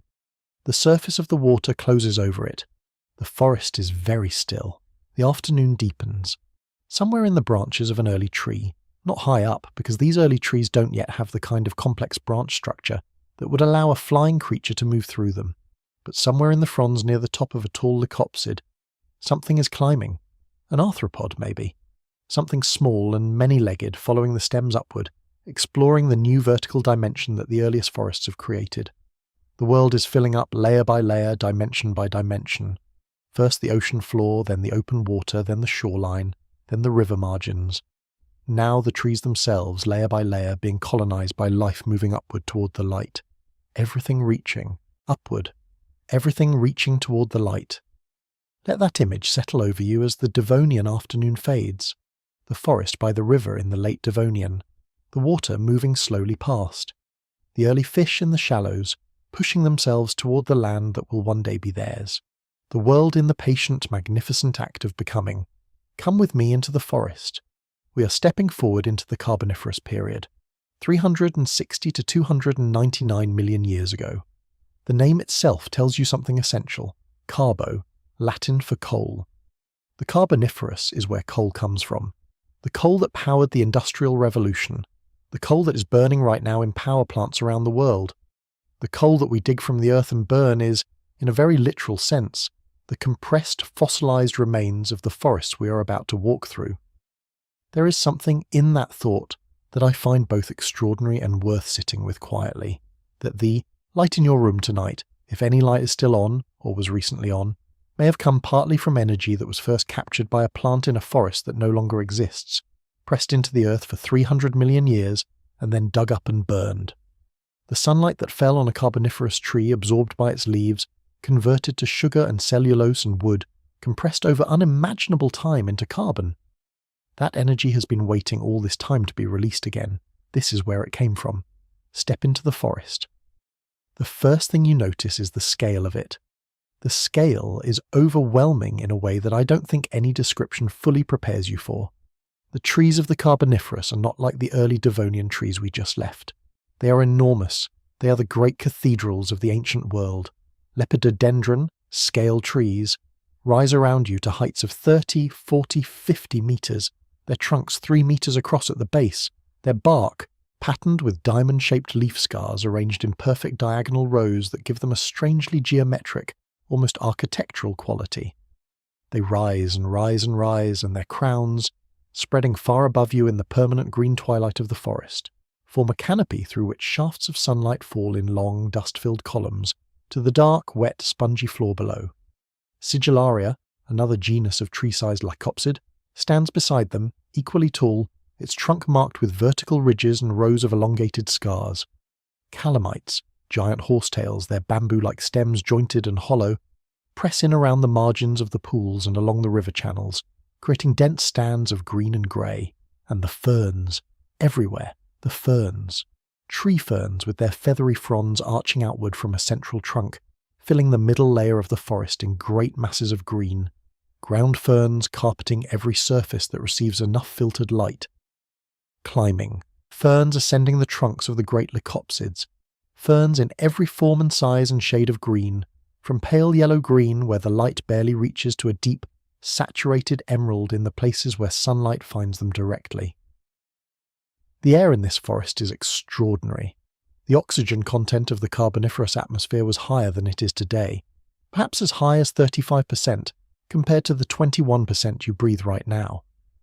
The result of all that photosynthesis, all those trees processing carbon dioxide and releasing oxygen at a scale the Earth had never known before. And this high oxygen atmosphere had consequences for the animals that lived in it. Insects, whose size is limited by the efficiency of the passive gas exchange that delivers oxygen to their cells, could grow much larger in an oxygen-rich atmosphere. And they did. Look up. In the middle canopy of this Carboniferous forest, moving between the fronds of the tree ferns, something is flying. Something large, something very large by insect standards. A dragonfly, or rather, an ancestor of the dragonfly belonging to the order Meganosoptera, with a wingspan of perhaps 70 centimetres. 70 centimetres, the size of a large hawk.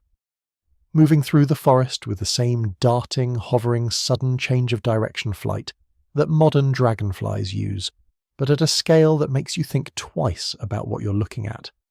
The giant dragonflies of the Carboniferous are one of those details that stops most people cold the first time they encounter it. A dragonfly as large as a crow, a millipede, Arthropleura, that grew to 2.5 meters in length, its wide, flat body moving through the leaf litter of the forest floor with a slow, unstoppable regularity, a scorpion the size of a domestic cat. The world of the Carboniferous is a world where the scale has been adjusted, where familiar-looking things have been made enormous, and yet, standing here in this forest, it doesn't feel threatening. The giant dragonfly above you is not interested in you. It is focused on the smaller insects that fill the air of this forest in clouds, hovering around the pools and the damp ground, feeding on the organic richness of the forest floor. The great millipede is a herbivore, moving slowly through the ferns, feeding on fallen plant matter. It is enormous, but it is gentle in its enormousness. The forest itself is the overwhelming thing, the sheer, dense, overwhelming greenness of it. Every surface is covered, every rock, every rotting log, every damp hollow is home to something growing, something living, something turning sunlight into sugar and sugar into more life. The productivity of this forest is almost beyond imagining. It is producing carbon at a rate the planet has never seen before. And because the organisms that would eventually learn to decompose wood efficiently, fungi and bacteria capable of processing lignin, the structural compound that makes wood woody, haven't yet fully evolved, the fallen trees of this forest don't fully decompose. They fall, they compress, they accumulate, layer upon layer of wood that isn't rotting, that isn't cycling back into the atmosphere, that is simply pressing down into the soft waterlogged ground of the Carboniferous swamp forest, and becoming coal. 300 million years of compressed forest, waiting in the dark. You're walking through the coal that will one day warm the houses of Victorian England. The coal that will power the machines of the industrial age. The coal that will, in burning, return to the atmosphere the carbon that was locked away in this forest's wood. The carbon that fell from the sky into leaves 300 million years ago, becoming wood, becoming peat, becoming coal, and one day, when humans find it and burn it, becoming sky again. There is a cycle here, even if it operates on a timescale that makes calling it a cycle seem generous. The afternoon light falls through the canopy in long golden shafts. The air is warm and damp and smells of green and earth and water, the particular rich, complex smell of a living forest that has no human scent in it anywhere. No exhaust, no smoke, no food cooking somewhere nearby, no perfume, no paint or plastic or metal. Just forest, just water, just life. Somewhere in the deep shadow near a pool, something is moving.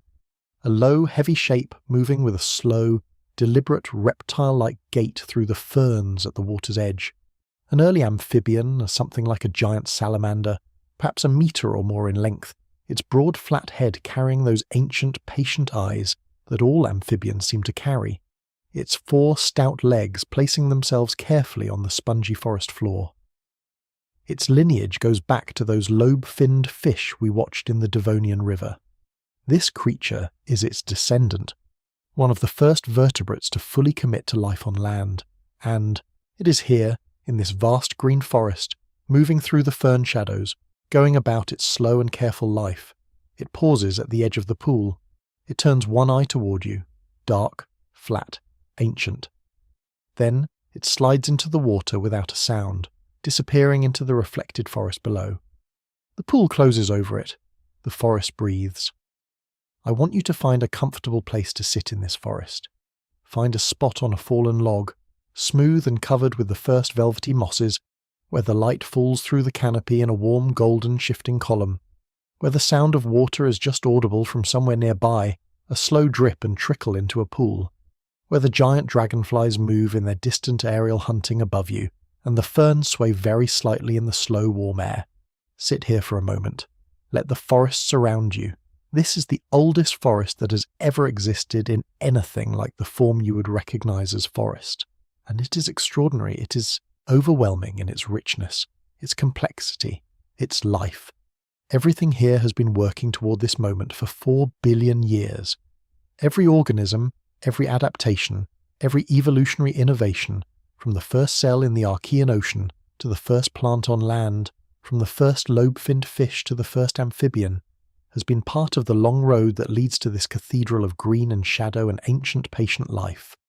You're sitting in the beginning of the world, you know, the forest, you know, the forest of the modern world with their birds and mammals and insects and fungi and the particular quality of light that comes through a canopy of leaves. That forest descends from this one. It is older and stranger, but it is recognizably the same thing. The same green light, the same warm, earthy smell, the same sound of water somewhere nearby, the same quality of stillness that exists in forests everywhere, the feeling that the trees are absorbing sound as well as light, creating a quietness that is not the absence of noise but the presence of something else. Something that, for want of a better word, you might call peace. Let the Carboniferous forest give you its peace. Breathe with it. Breathe the ancient oxygen-rich air. Breathe the forest smell, deep and green and real. Let your body relax into the warmth. Let your mind slow down to the pace of the forest, which is to say, almost no pace at all. The forest doesn't hurry. It doesn't have appointments. It doesn't lie awake at night worrying about tomorrow. It just grows, slowly, constantly, toward the light. We are going to move forward again now, and I want to be honest with you about where we're going, because this part of the story is not an easy one. We are approaching the end of the Permian. 252 million years ago. The Permian world is remarkable, after the great coal swamp forests of the Carboniferous, which, as the climate shifted and the oxygen levels fell and the vast peat bogs of the equatorial forests dried out, eventually gave way to drier, more varied landscapes. The Permian developed a terrestrial ecosystem of extraordinary complexity and variety. Therapsids, the mammal-like reptiles that are the direct ancestors of every mammal alive today, including you, were the dominant large animals of many Permian ecosystems. By the middle and late Permian, they had diversified into an enormous range of forms, some as small as mice, some as large as hippos, some carnivores with saber-like teeth, some herbivores with specialized dental batteries for processing tough vegetation. They are not dinosaurs, though they get confused with them sometimes. They are something older, and in a direct genealogical sense more important to us. They are our grandparents in the deepest sense, not warm-blooded, not yet fully mammalian, but on the path.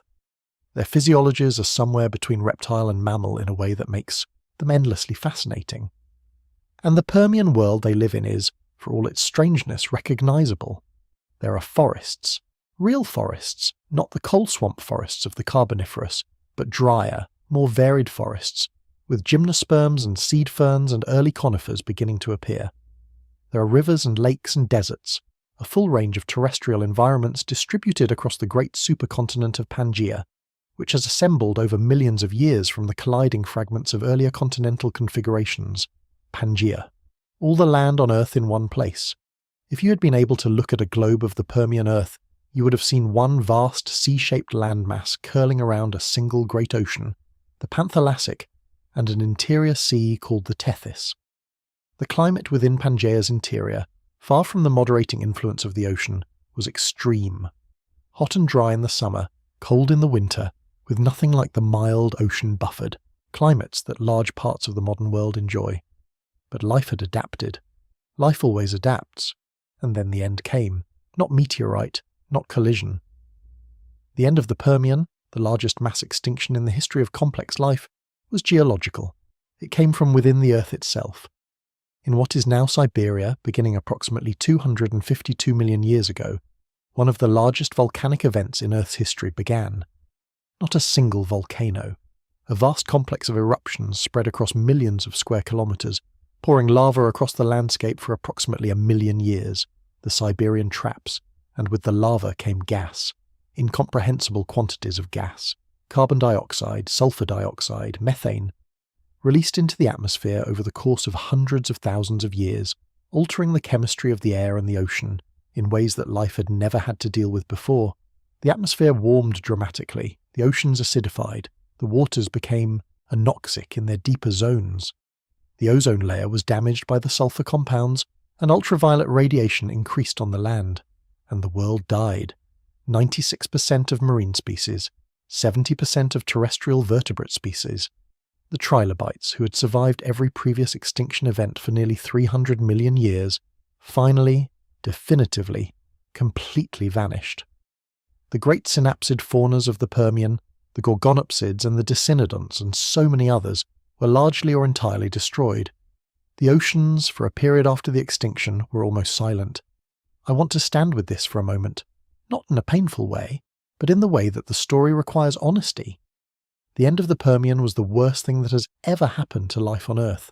The closest this planet has ever come to losing its entire portfolio of complex life, and it took millions of years, and in some environments 10 or 20 million years, for the world to recover its former richness and diversity. But, and this is the but that matters, life survived. In the wreckage of the Great Dying, in the barren coasts and acidified shallows and heat-blasted Triassic lands, life survived. It was diminished. It was scarce. It was, in places, barely present. But it was there, and the lineages that survived the end Permian extinction, the ancestors of the dinosaurs, the ancestors of the mammals, the ancestors of the turtles and the crocodilians and the lizards, inherited a world that had been swept clean, a world with vast amounts of ecological space and almost nothing to fill it. And they filled it. That is what life does. You cannot kill it, not completely, not so long as even the smallest fraction of a percent of it survives, because that fraction will begin, slowly, to grow, to diversify, to experiment, to spread into the empty spaces of the world and find new ways to be alive. The end of the Permian was an ending. It was also the most extraordinary beginning. We are going to step forward now, into the Triassic, into the world that the survivors built, and I want you to carry with you, as we go, not the grief of what was lost, though that loss was real and enormous, but the knowledge that the thread continued. The thread always continued. We are standing now in the early Triassic, 250 million years ago. The world around you is barren in a way that would break your heart if you'd seen the Permian world at its peak. The landscapes are simple and harsh, red and orange sandstone, sparse vegetation, the echoing silence of a world that is only now beginning to fill its empty spaces again. But it is filling them. Here, in a patch of ferns beside a small desert stream, a small animal is moving. It is perhaps the size of a large rat, its body low-slung and lizard-like in general appearance, but with a few features, the way it holds its head, the texture of its skin, the quality of its movement that are subtly different, more alert, more warm. This is Lystrosaurus, the most abundant land vertebrate in the aftermath of the Permian extinction. A dicynodont therapsid, one of the mammal-like reptiles, that survived the end Permian event and, in the relative absence of competition, spread across the entire Pangaean landmass. It is stocky and blunt-featured and not particularly dramatic. But it is alive, and in the early Triassic world alive is extraordinary. Watch it drink from the shallow stream. Watch its blunt face lower toward the water. Watch the patient way it laps at the edge where the water is still and clear. It is not frightened. It has no real predators in this empty world, or rather, not yet. They will come. But for now, it drinks in peace. The sky above the early Triassic desert is large and pale and very blue. The sun is hot and direct. The silence is enormous, and the world is beginning again. The Triassic is in some ways the most Interesting geological period to me, perhaps because it is the period that everyone skips over. Ask most people to name a prehistoric time period, and they will say the Jurassic or the Cretaceous, the great ages of the dinosaurs, the time of Brachiosaurus and Tyrannosaurus, the thundering cinematic eras that have captured the popular imagination. The Triassic, which preceded them, does not get the same attention. But the Triassic is where everything was decided. We are now approximately 230 million years ago in the middle of the Triassic period. The world is recovering from the end Permian extinction. Life is diversifying into the empty ecological spaces with an energy and creativity that mirrors, in its own way, the Cambrian explosion hundreds of millions of years before. Evolution, when given an empty world, does not proceed cautiously. It experiments, it diversifies, it tries everything. And in the warm, semi-arid landscapes of the Triassic world, among the many new forms of life arising from the survivors of the Great Dying, something new is stirring, something that is going to rule the world for the next 160 million years. The first dinosaurs appeared in the Triassic, not with fanfare, not as the enormous cinematic creatures we associate with the word dinosaur. They arrived quietly. Small, bipedal, fast-moving animals, many of them no larger than a chicken, finding niches in ecosystems still dominated by the archosaur relatives that had diversified rapidly after the Permian extinction. You're standing now in a landscape that looks like a hot, dry savanna. Red earth, low scrubby vegetation, scattered trees with tough, needle-like leaves adapted for a dry climate. The sky above is wide and pale blue, the sun fierce at midday. In the distance, a row of low hills catches the last of the afternoon light, turning the red rock to copper and gold. In the brush near a dry riverbed, something moves, small, quick, moving in a crouching, alert posture on two legs, its small arms held close to its body, its long tail extended for balance. It freezes when you look at it, its body absolutely still, only its eyes moving, watching you with an alert, intelligent stillness that is both reptilian and somehow more than reptilian. This is Euraptor, one of the earliest dinosaurs. It is perhaps 30 centimeters tall at the hip. Its body is slender and its bones are hollow, lightweight, designed for speed. Its teeth are small and mixed in type, suggesting it was an omnivore. It doesn't look like what you expect when you picture a dinosaur. It looks like a very smart, very fast, very alert lizard that has decided that walking on two legs is a superior strategy, and for the next 160 million years, that strategy will dominate this planet. But right now, Euraptor is just one small animal, among many in a complex Triassic ecosystem. There are large etosaurs, armored archosaurs, the size of pigs, moving through the landscape like tanks feeding on roots and tubers. There are Roisuchians, large powerful predators, not dinosaurs but distant relatives, occupying the role that dinosaurs will eventually claim for themselves. There are small mammals, or rather the first true mammals, tiny shrew-like creatures, mostly nocturnal, hiding in the vegetation from the many things that would eat them, the first mammals. I keep returning to this because it feels important. In the Triassic world, the lineage that leads to you is tiny and nocturnal and frightened. It is hiding. It is surviving by being small enough to escape notice, by being active in the dark when the larger, more impressive animals are resting, by eating whatever it can find. Insects, seeds, small reptiles, in the margins and shadows of a world that is largely occupied by other things. This will be the condition of the mammal lineage for the next 160 million years, living in the margins, being small, being smart, being adaptable, and in those 160 million years of smallness and adaptation, the mammal lineage will be refined and honed and perfected in ways that will, when the world finally changes and the margins become the centre, produce an extraordinary explosion of diversity. But that is later. For now, Euraptor has moved on, disappearing into the scrub in a rustle of dry leaves. The Roisuchian is resting in the shade of a distant tree, its large body absorbing the afternoon heat. The etosaurs are still rooting through the dry earth, their armoured backs gleaming in the low light. The world of the Triassic is a world in transition. It is neither the old world and the Permian synapsid faunas, nor the new world, the great dinosaur empires of the Jurassic. It is the in-between world, the experimental world, the world of many possibilities not yet resolved into a single direction. I find myself drawn to in-between worlds. There, is something about the state of transition, the moment when the old thing has ended and the new thing hasn't yet fully arrived, that feels particularly alive, particularly honest. The world is undecided. Anything could happen. The path that will eventually lead to the Jurassic is visible, but so are all the paths that didn't work out. All the body plans and strategies and approaches to being alive that the Triassic tried and ultimately abandoned. The dinosaurs will win. We know this. But standing here, in this warm Triassic afternoon, watching a world that doesn't yet know how the story ends, there is a kind of freedom in it, a kind of spaciousness. The same spaciousness you feel when you're between things yourself, between chapters, between one version of your life and whatever comes next.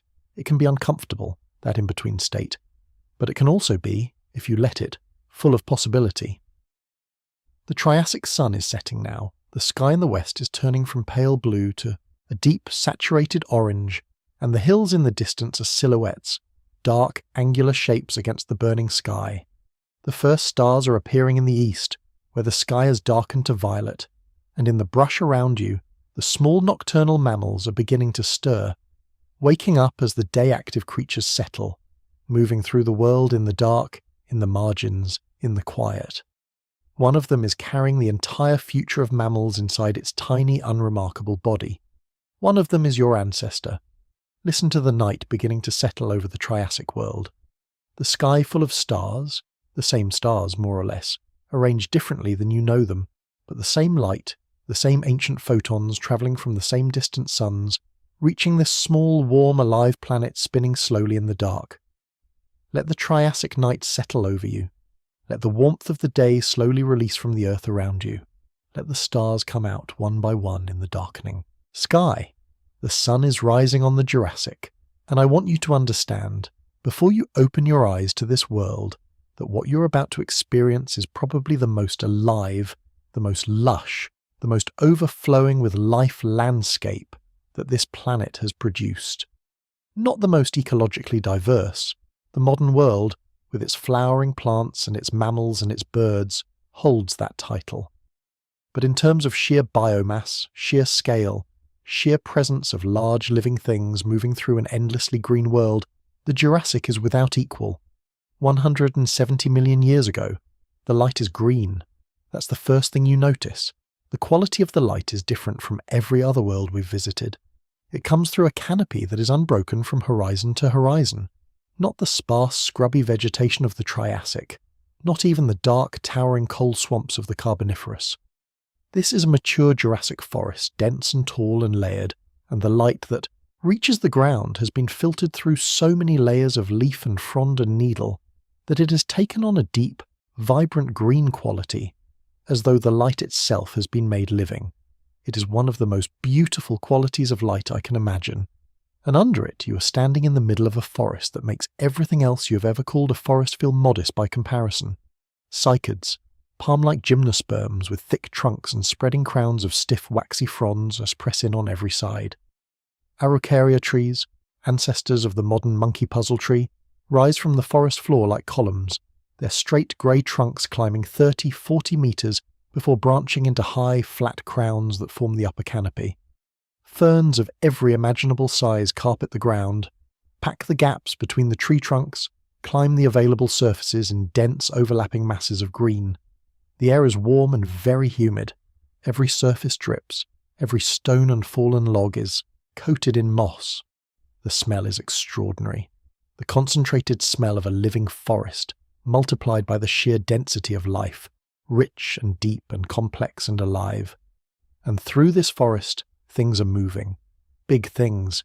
You hear them before you see them, a slow rhythmic vibration through the ground under your feet, felt more than heard, the kind of vibration that suggests something very heavy is moving not too far away. And then, through the trees, between the cycad trunks and the fern masses, a shape begins to resolve. A neck. Long. Very long.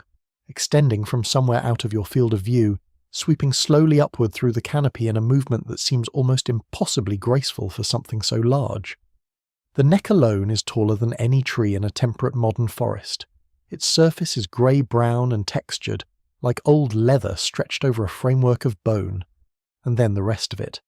The body of a Brachiosaurus emerges from behind a stand of trees to your left, and nothing you have seen before, no photograph, no model, no reconstruction, fully prepares you for the reality of it.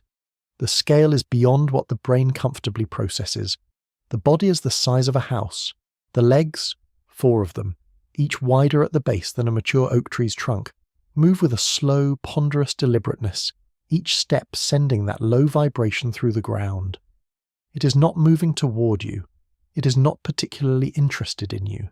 It is moving through the forest in the same way the forest moves, slowly, with an enormous, patient momentum going about its business, which at this moment appears to be reaching the upper foliage of an araucaria tree 40 meters away and stripping the fronds from the upper branches with its long, flat teeth.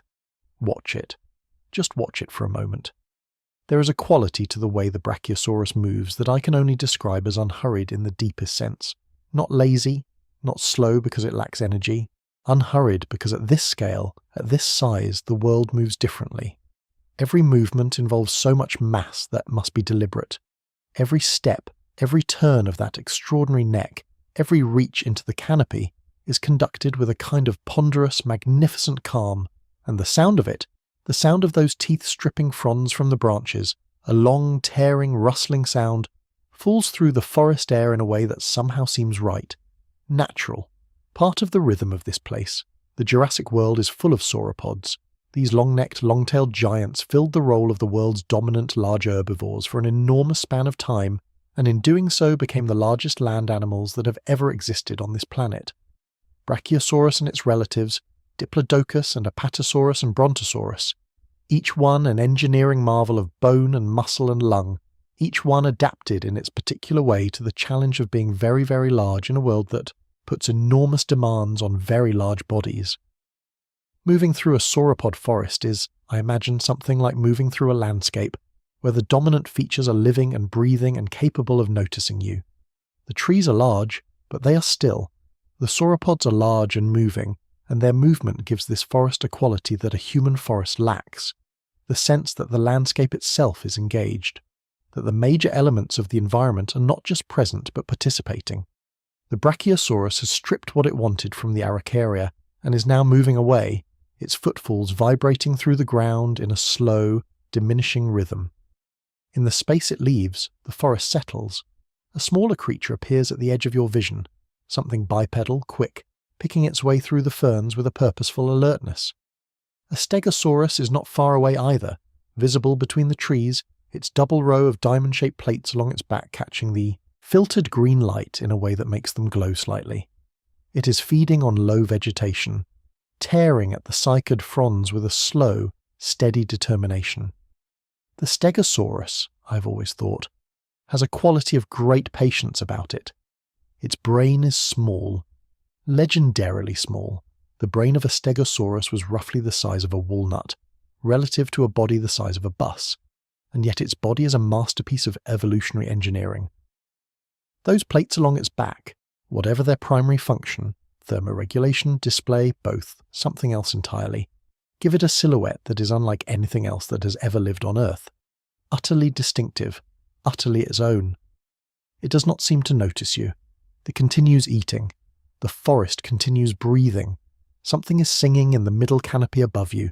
Not a bird, because birds are just arriving in this period, just beginning to diversify from their theropod dinosaur ancestors, but something insect-like, creating a sound that is not quite the sound of a cricket, but occupies a similar sonic space, a slow, rhythmic pulsing.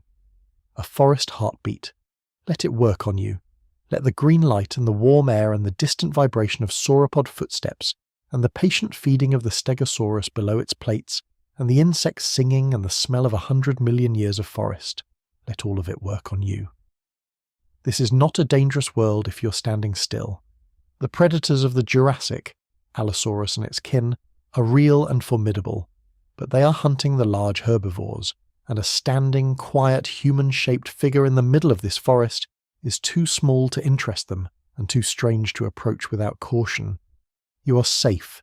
You are simply here, in the most alive, most green, most breathing world that this planet has ever produced, in an afternoon that will not end for another 160 million years.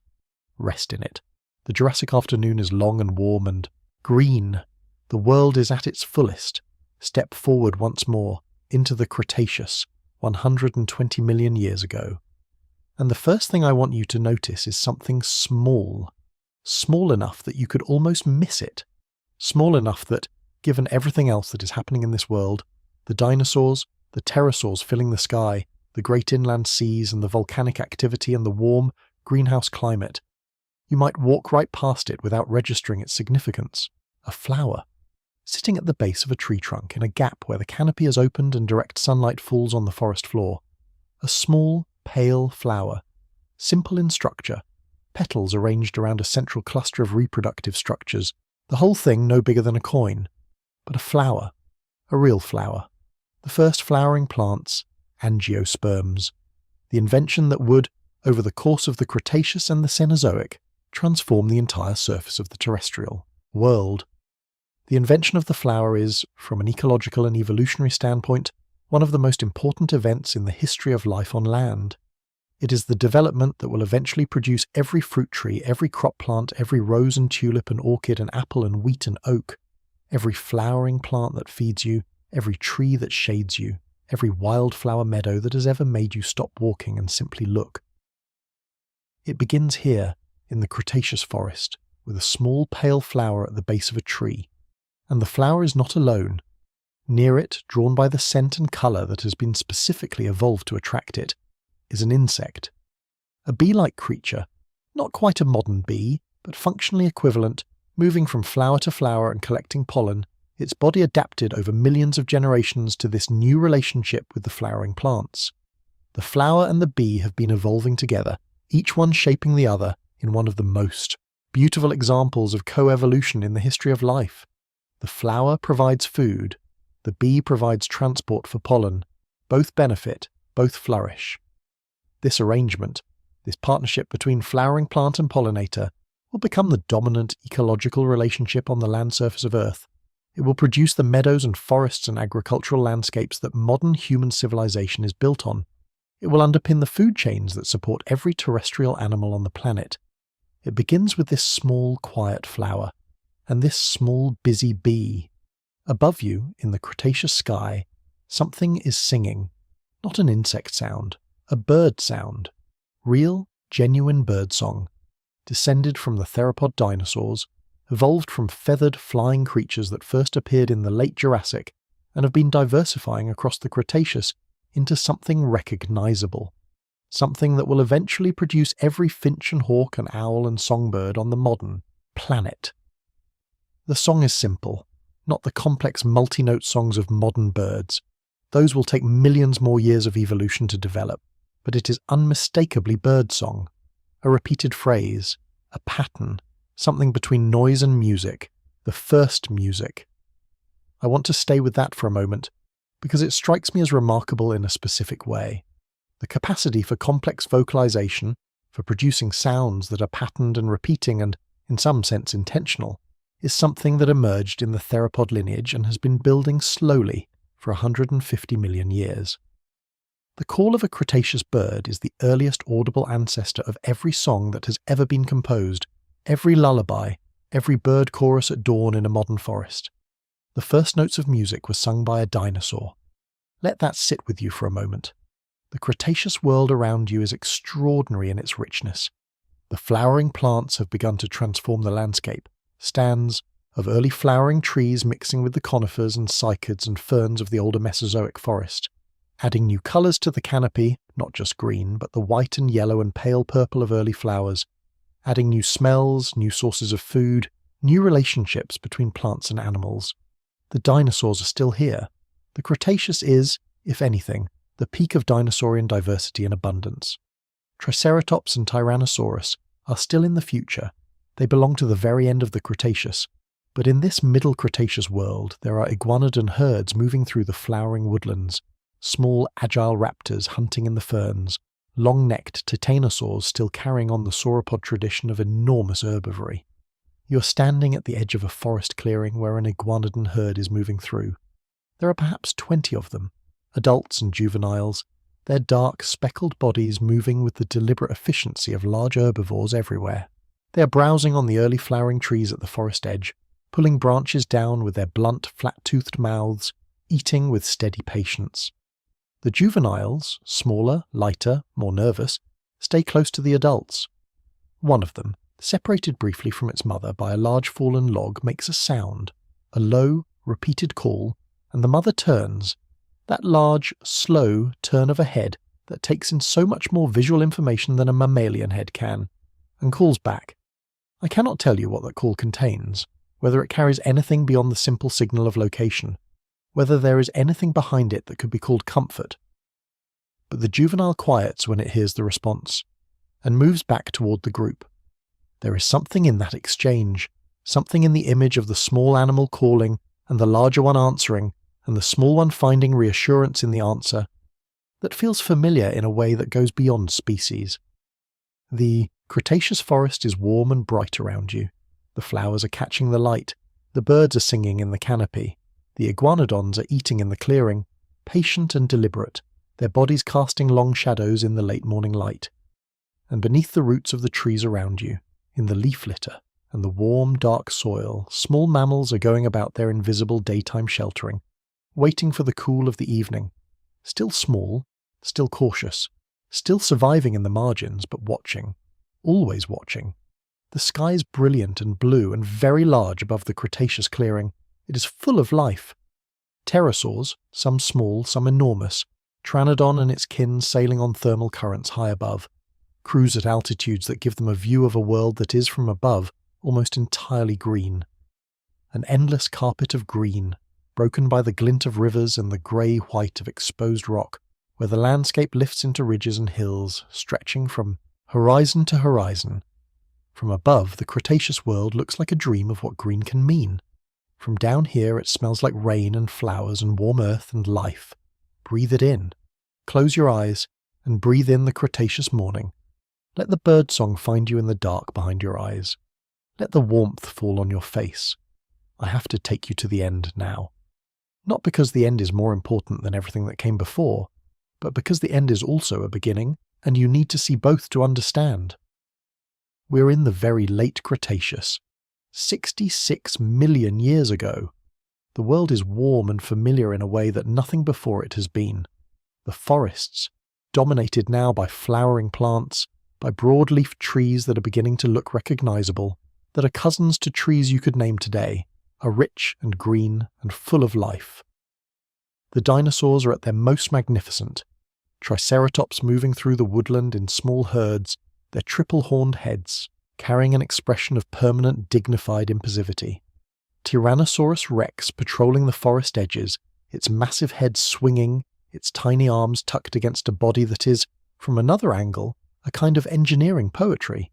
All the weight at the front, all the balance in the tail, the whole enormous machine perfectly calibrated for what it does. You're standing at the edge of a great river, wide and slow-moving, its banks thick with the same kind of flowering vegetation that iguanodon fed on in the earlier Cretaceous, its water a dark, rich brown from tannins and sediment. In the river, crocodilians, real crocodilians, animals you would recognize immediately as crocodilians, lie motionless at the water's edge, waiting with the infinite reptilian patience that is both their hunting strategy and their basic mode of existence. The late Cretaceous afternoon is warm and golden. It looks, in almost every important way, like an afternoon in a modern tropical river ecosystem, because it is. The Cretaceous produced the template for the modern world, the flowering forests, the diversifying bird and mammal lineages, the crocodilians and turtles and lizards. The basic ecological architecture of the modern terrestrial world was laid down in the Cretaceous, under the watch of the dinosaurs, and then the sky changed. I am not going to describe the impact itself, not in graphic detail. This is a story about what this world felt like, what it was, what it carried. The Chicxulub impactor arrived, a rock from space roughly 10 to 15 kilometers across, moving at roughly 20 kilometers per second, and in the seconds and minutes and hours that followed, everything changed. I want to tell you instead about the evening before the impact, because no organism that lived through that Cretaceous evening knew what was coming. The triceratops drinking at the river's edge at sunset did not know. The small mammal in its Burrow in the root systems of a flowering tree did not know. The Tyrannosaurus, resting in the late afternoon shade, its great head resting on the ground before it in a posture of surprising vulnerability, it did not know. The birds sang in the trees as the sun went down. The river continued its slow movement toward the sea. The stars appeared, and somewhere in the darkness above the atmosphere, a stone the size of a city fell toward this ordinary, warm, living, unknowing world. There is something I cannot help but feel about this image, something that I won't try to dress up or explain away, a sadness for the world that would be gone by morning, and at the same time, and this is the complexity of it, a deep wordless gratitude for the world that would come after. Because without the impact, the mammals don't inherit the earth. Without the end of the Cretaceous, the small nocturnal surviving mammals don't emerge from their burrows and shadows into a world with space. For them.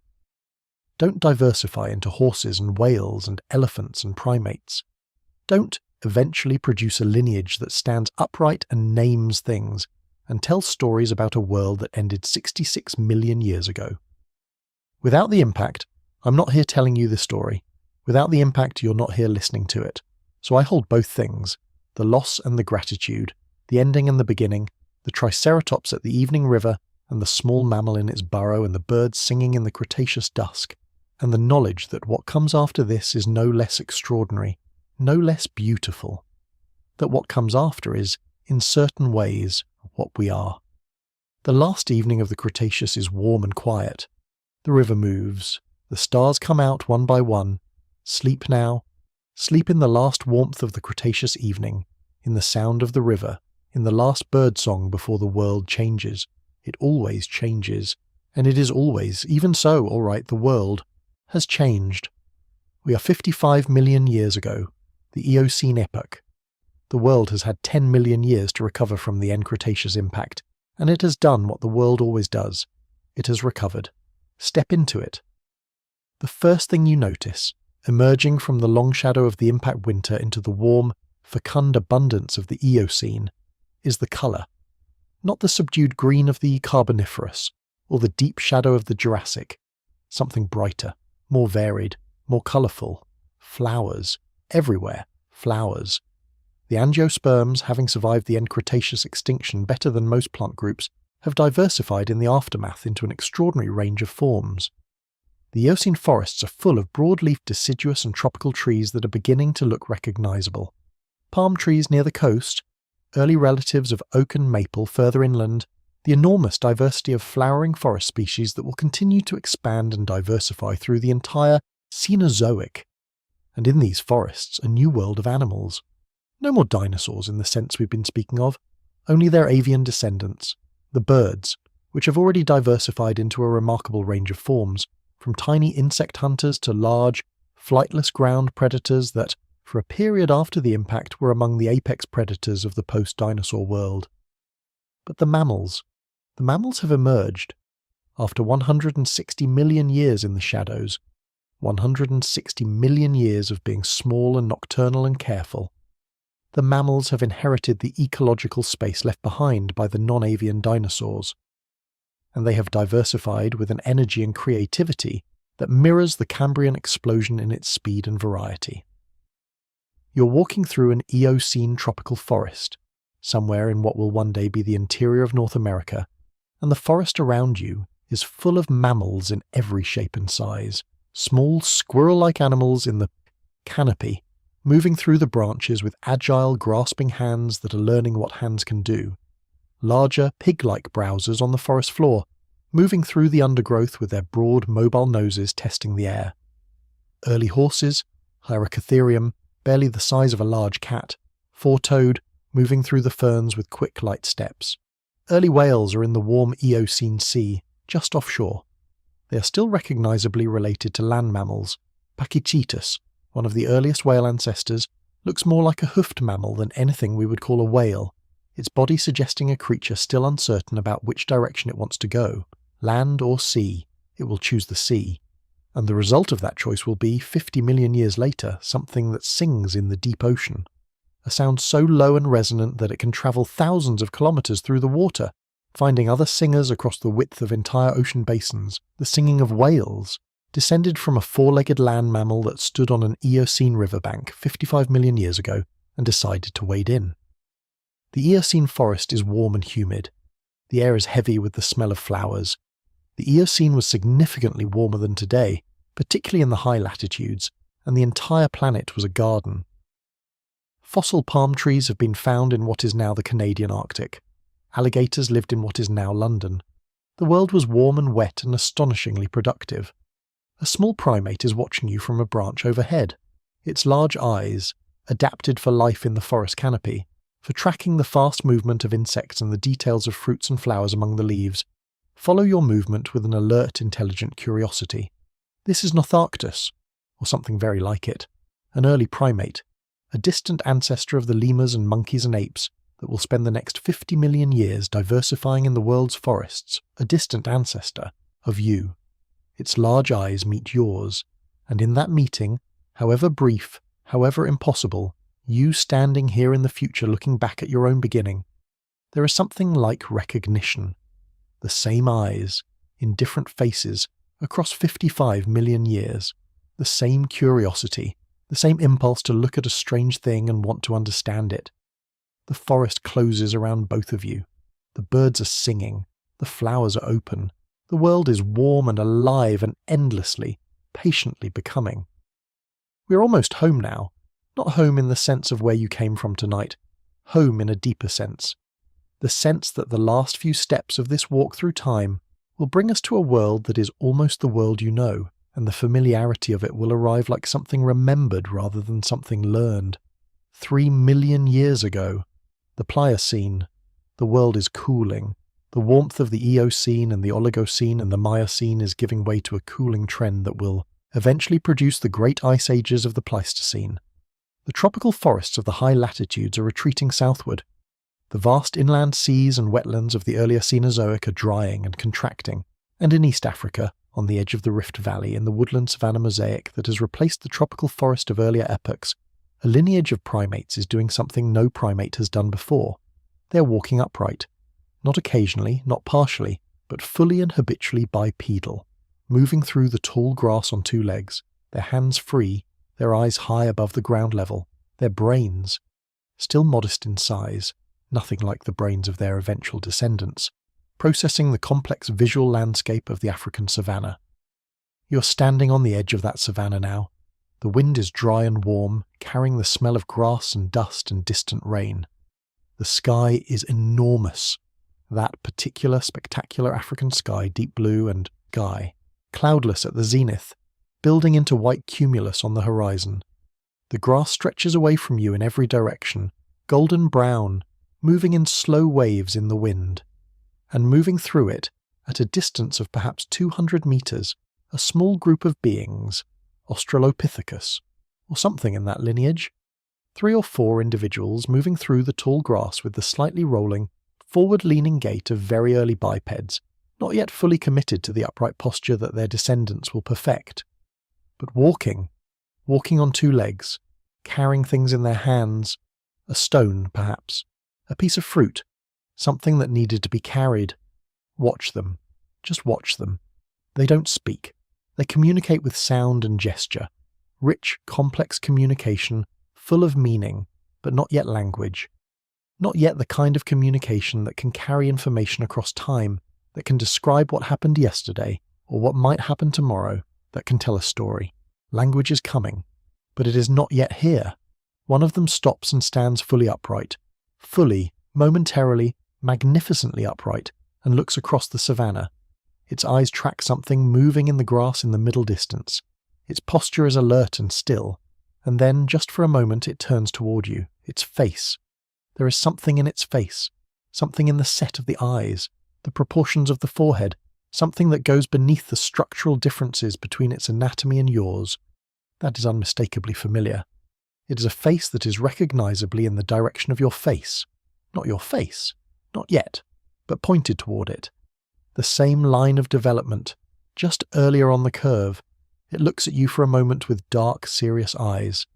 Then it turns back to the savanna. Whatever it saw moving in the grass has resolved into nothing threatening, and the group continues their slow movement through the tall golden grass. I can't tell you what it felt like to see the first of our kind walking upright on an African savanna because I wasn't there. But I can tell you what I imagine it would feel like, standing here on the edge of this moment. It would feel like recognition, like meeting someone you've never met before but whom you already somehow know. The savanna is quiet around you, except for the wind and the distant calls of the birds that fill the acacia trees along the dry riverbed 100 meters away. A herd of antelope is visible on the horizon, grazing peacefully, their bodies motionless except for the occasional flick of an ear or twist of a head to check the grass around them.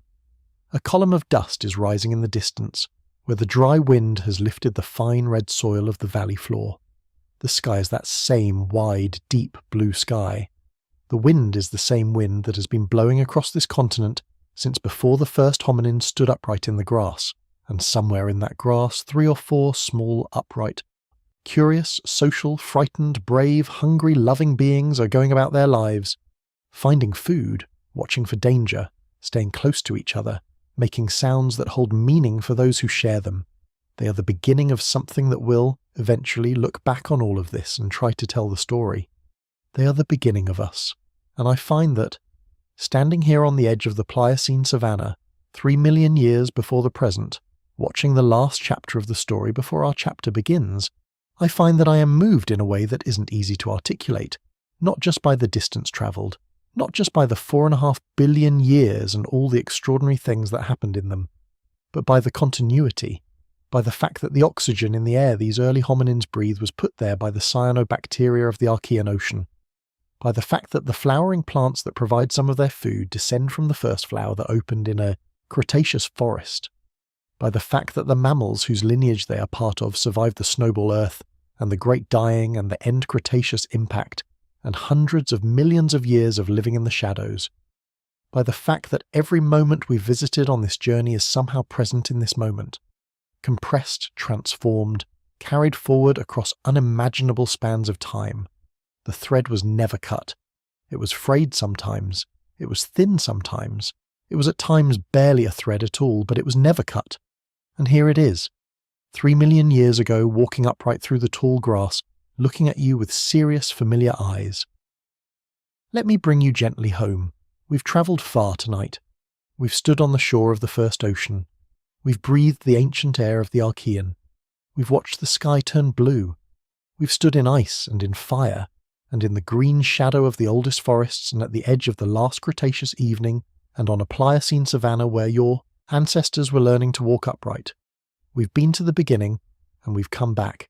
And here is what I want you to carry with you, as you let your eyes close and let your body settle into the warmth of wherever you are right now.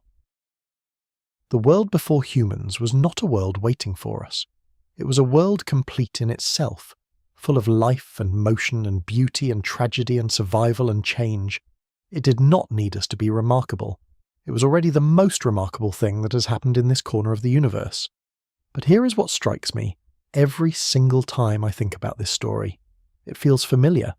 The ocean breathing, the forest sighing in the wind, the warmth of sunlight on an upturned face, the sound of water moving, the sight of something alive and alert and present in the world, going about its life with complete and unself-conscious commitment.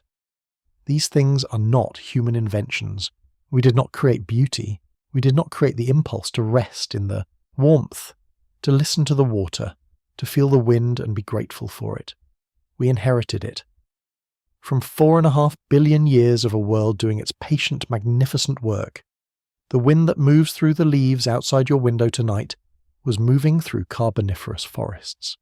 The oxygen you breathe was made by organisms that have been gone for billions of years.